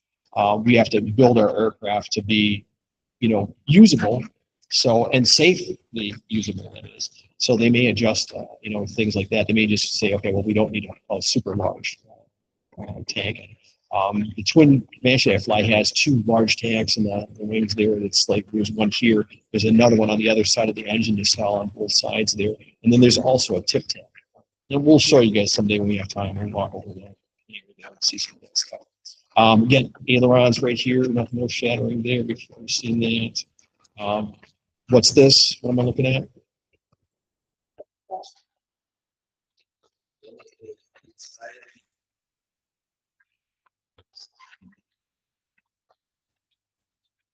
No, except for around where the engine is. If so, they may have an additional support structure for it. It's obviously got to be able to hold the weight of it. A 200-300 pound engine or 400. Who knows how large the engine is? But if it's a small general aviation twin engine aircraft, it's going to be quite a bit. So you have to have the support on it. Typically, most twin engine aircrafts have lots of support on the inside, and then some support on the outside. But the whole thing there is you have to have enough support for the whole wing for all the different flight regimes that aircraft gets. Does that answer your question?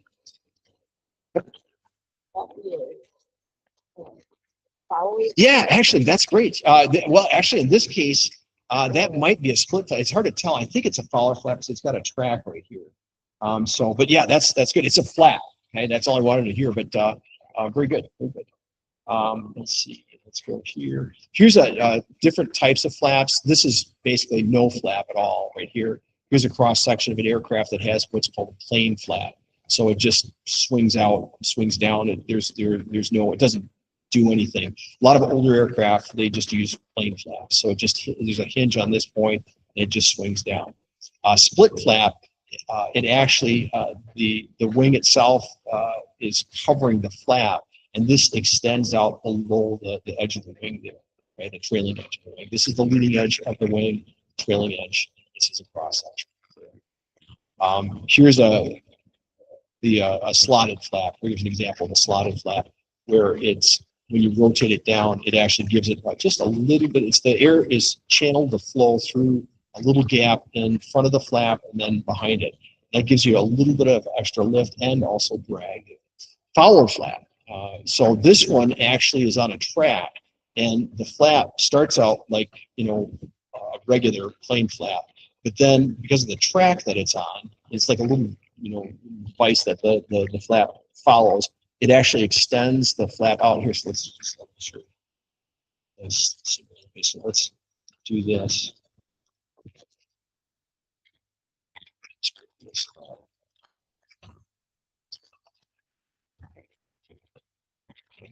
You'll see in there. Let me just see if I can get us in there. I don't know how well these simulations work, but hey, so just watch this. When I drop it, this is just 10 degrees of flap. It's hard to see, but it's actually extending that flap out ever so much. And let's see if I can get closer. So that's full flaps there. This little gap right there, I can't show under it, but let me just show there. You can kind of see the track mechanism right there. This is one of those things that, again, if you actually were to walk up to a real aircraft, I can show you in a heartbeat. But on a simulator, it's kind of hard. This right here is the actuating rod for that. So it's going to, that actuating rod is going to push that whole assembly out to go through here. So, all right.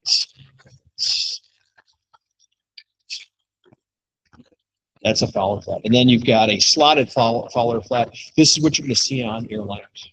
If you ever watch an airplane when it comes into land, they have lots of these leading edge slats, and they have flaps on there. So.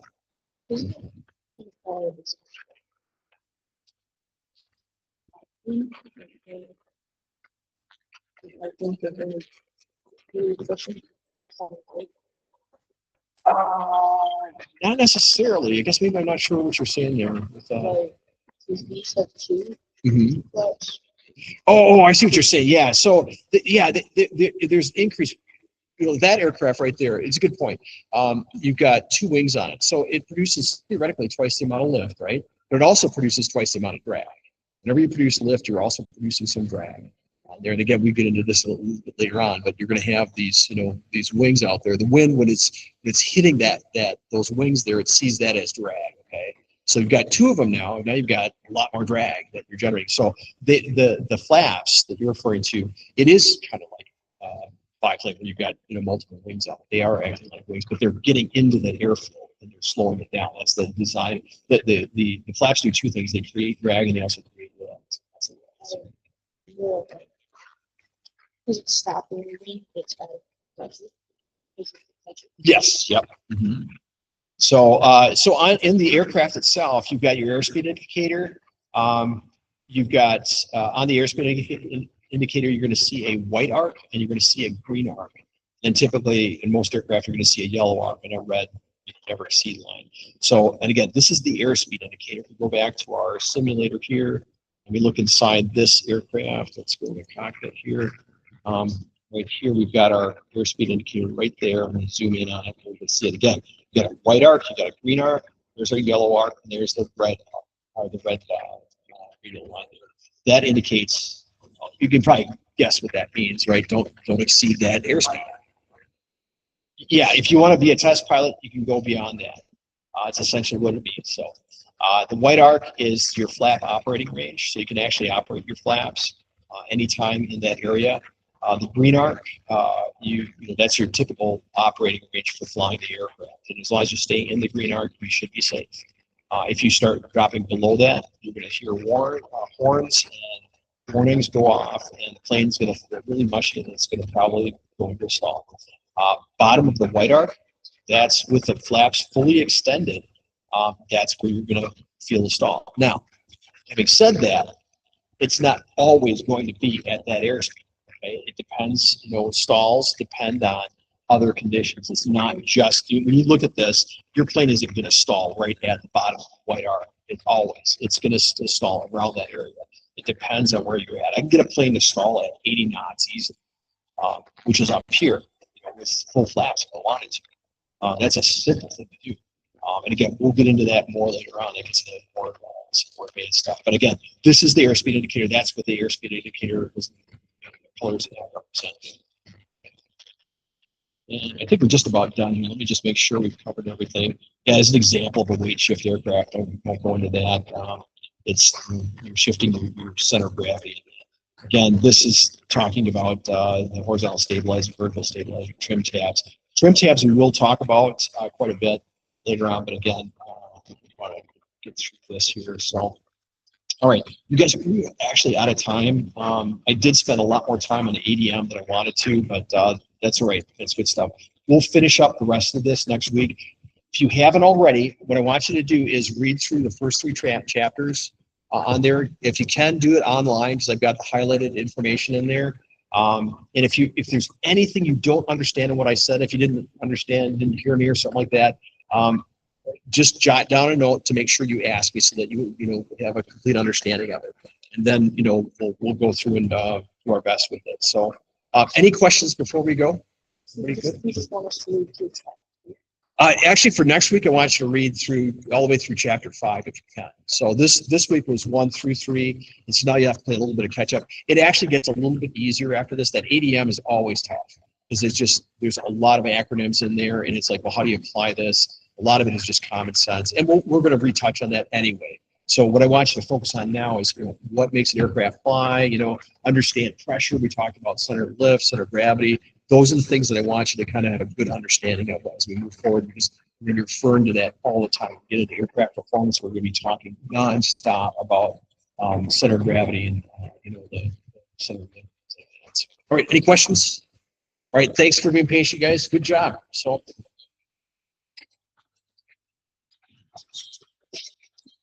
Right.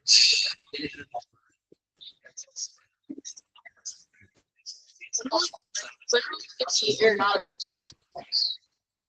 1 second here. Let me just. Okay, I think we're done here.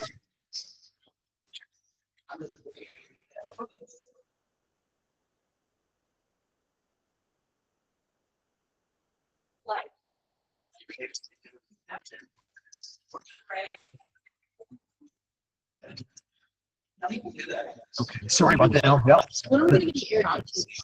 Oh, the E6B and yeah, it'll probably be at least a couple weeks. Yeah. So, and I'll let you know. I'll have it here for you. So. Yes. All right. Yeah. Make sure. Is the simulator open today? Or? It is not. Yeah, yeah. It's we've got those are actually going out to some customers this next week. So we're very cool. So. No, that's not my plane. I wish it was. It's a beautiful plane. So. What's that? Yes. Yeah. It's a big old radial engine and stuff like that. It's they don't want anybody. It'd be great to I'd love to actually take you guys back there, maybe even sit in it, but they really don't want anybody, touching it all. Which I would be the same way if it was my plane. I'd say no touch. So. You know how many cubic centimeters it has? What's that? You know how many cc's per piston it has? Oh, I couldn't tell you. I think they actually, if you look over there by the wheel, the left wheel, does it say there what the engine is? I think it's a Pratt Whitney. I could be wrong, but I think it's a Pratt Whitney.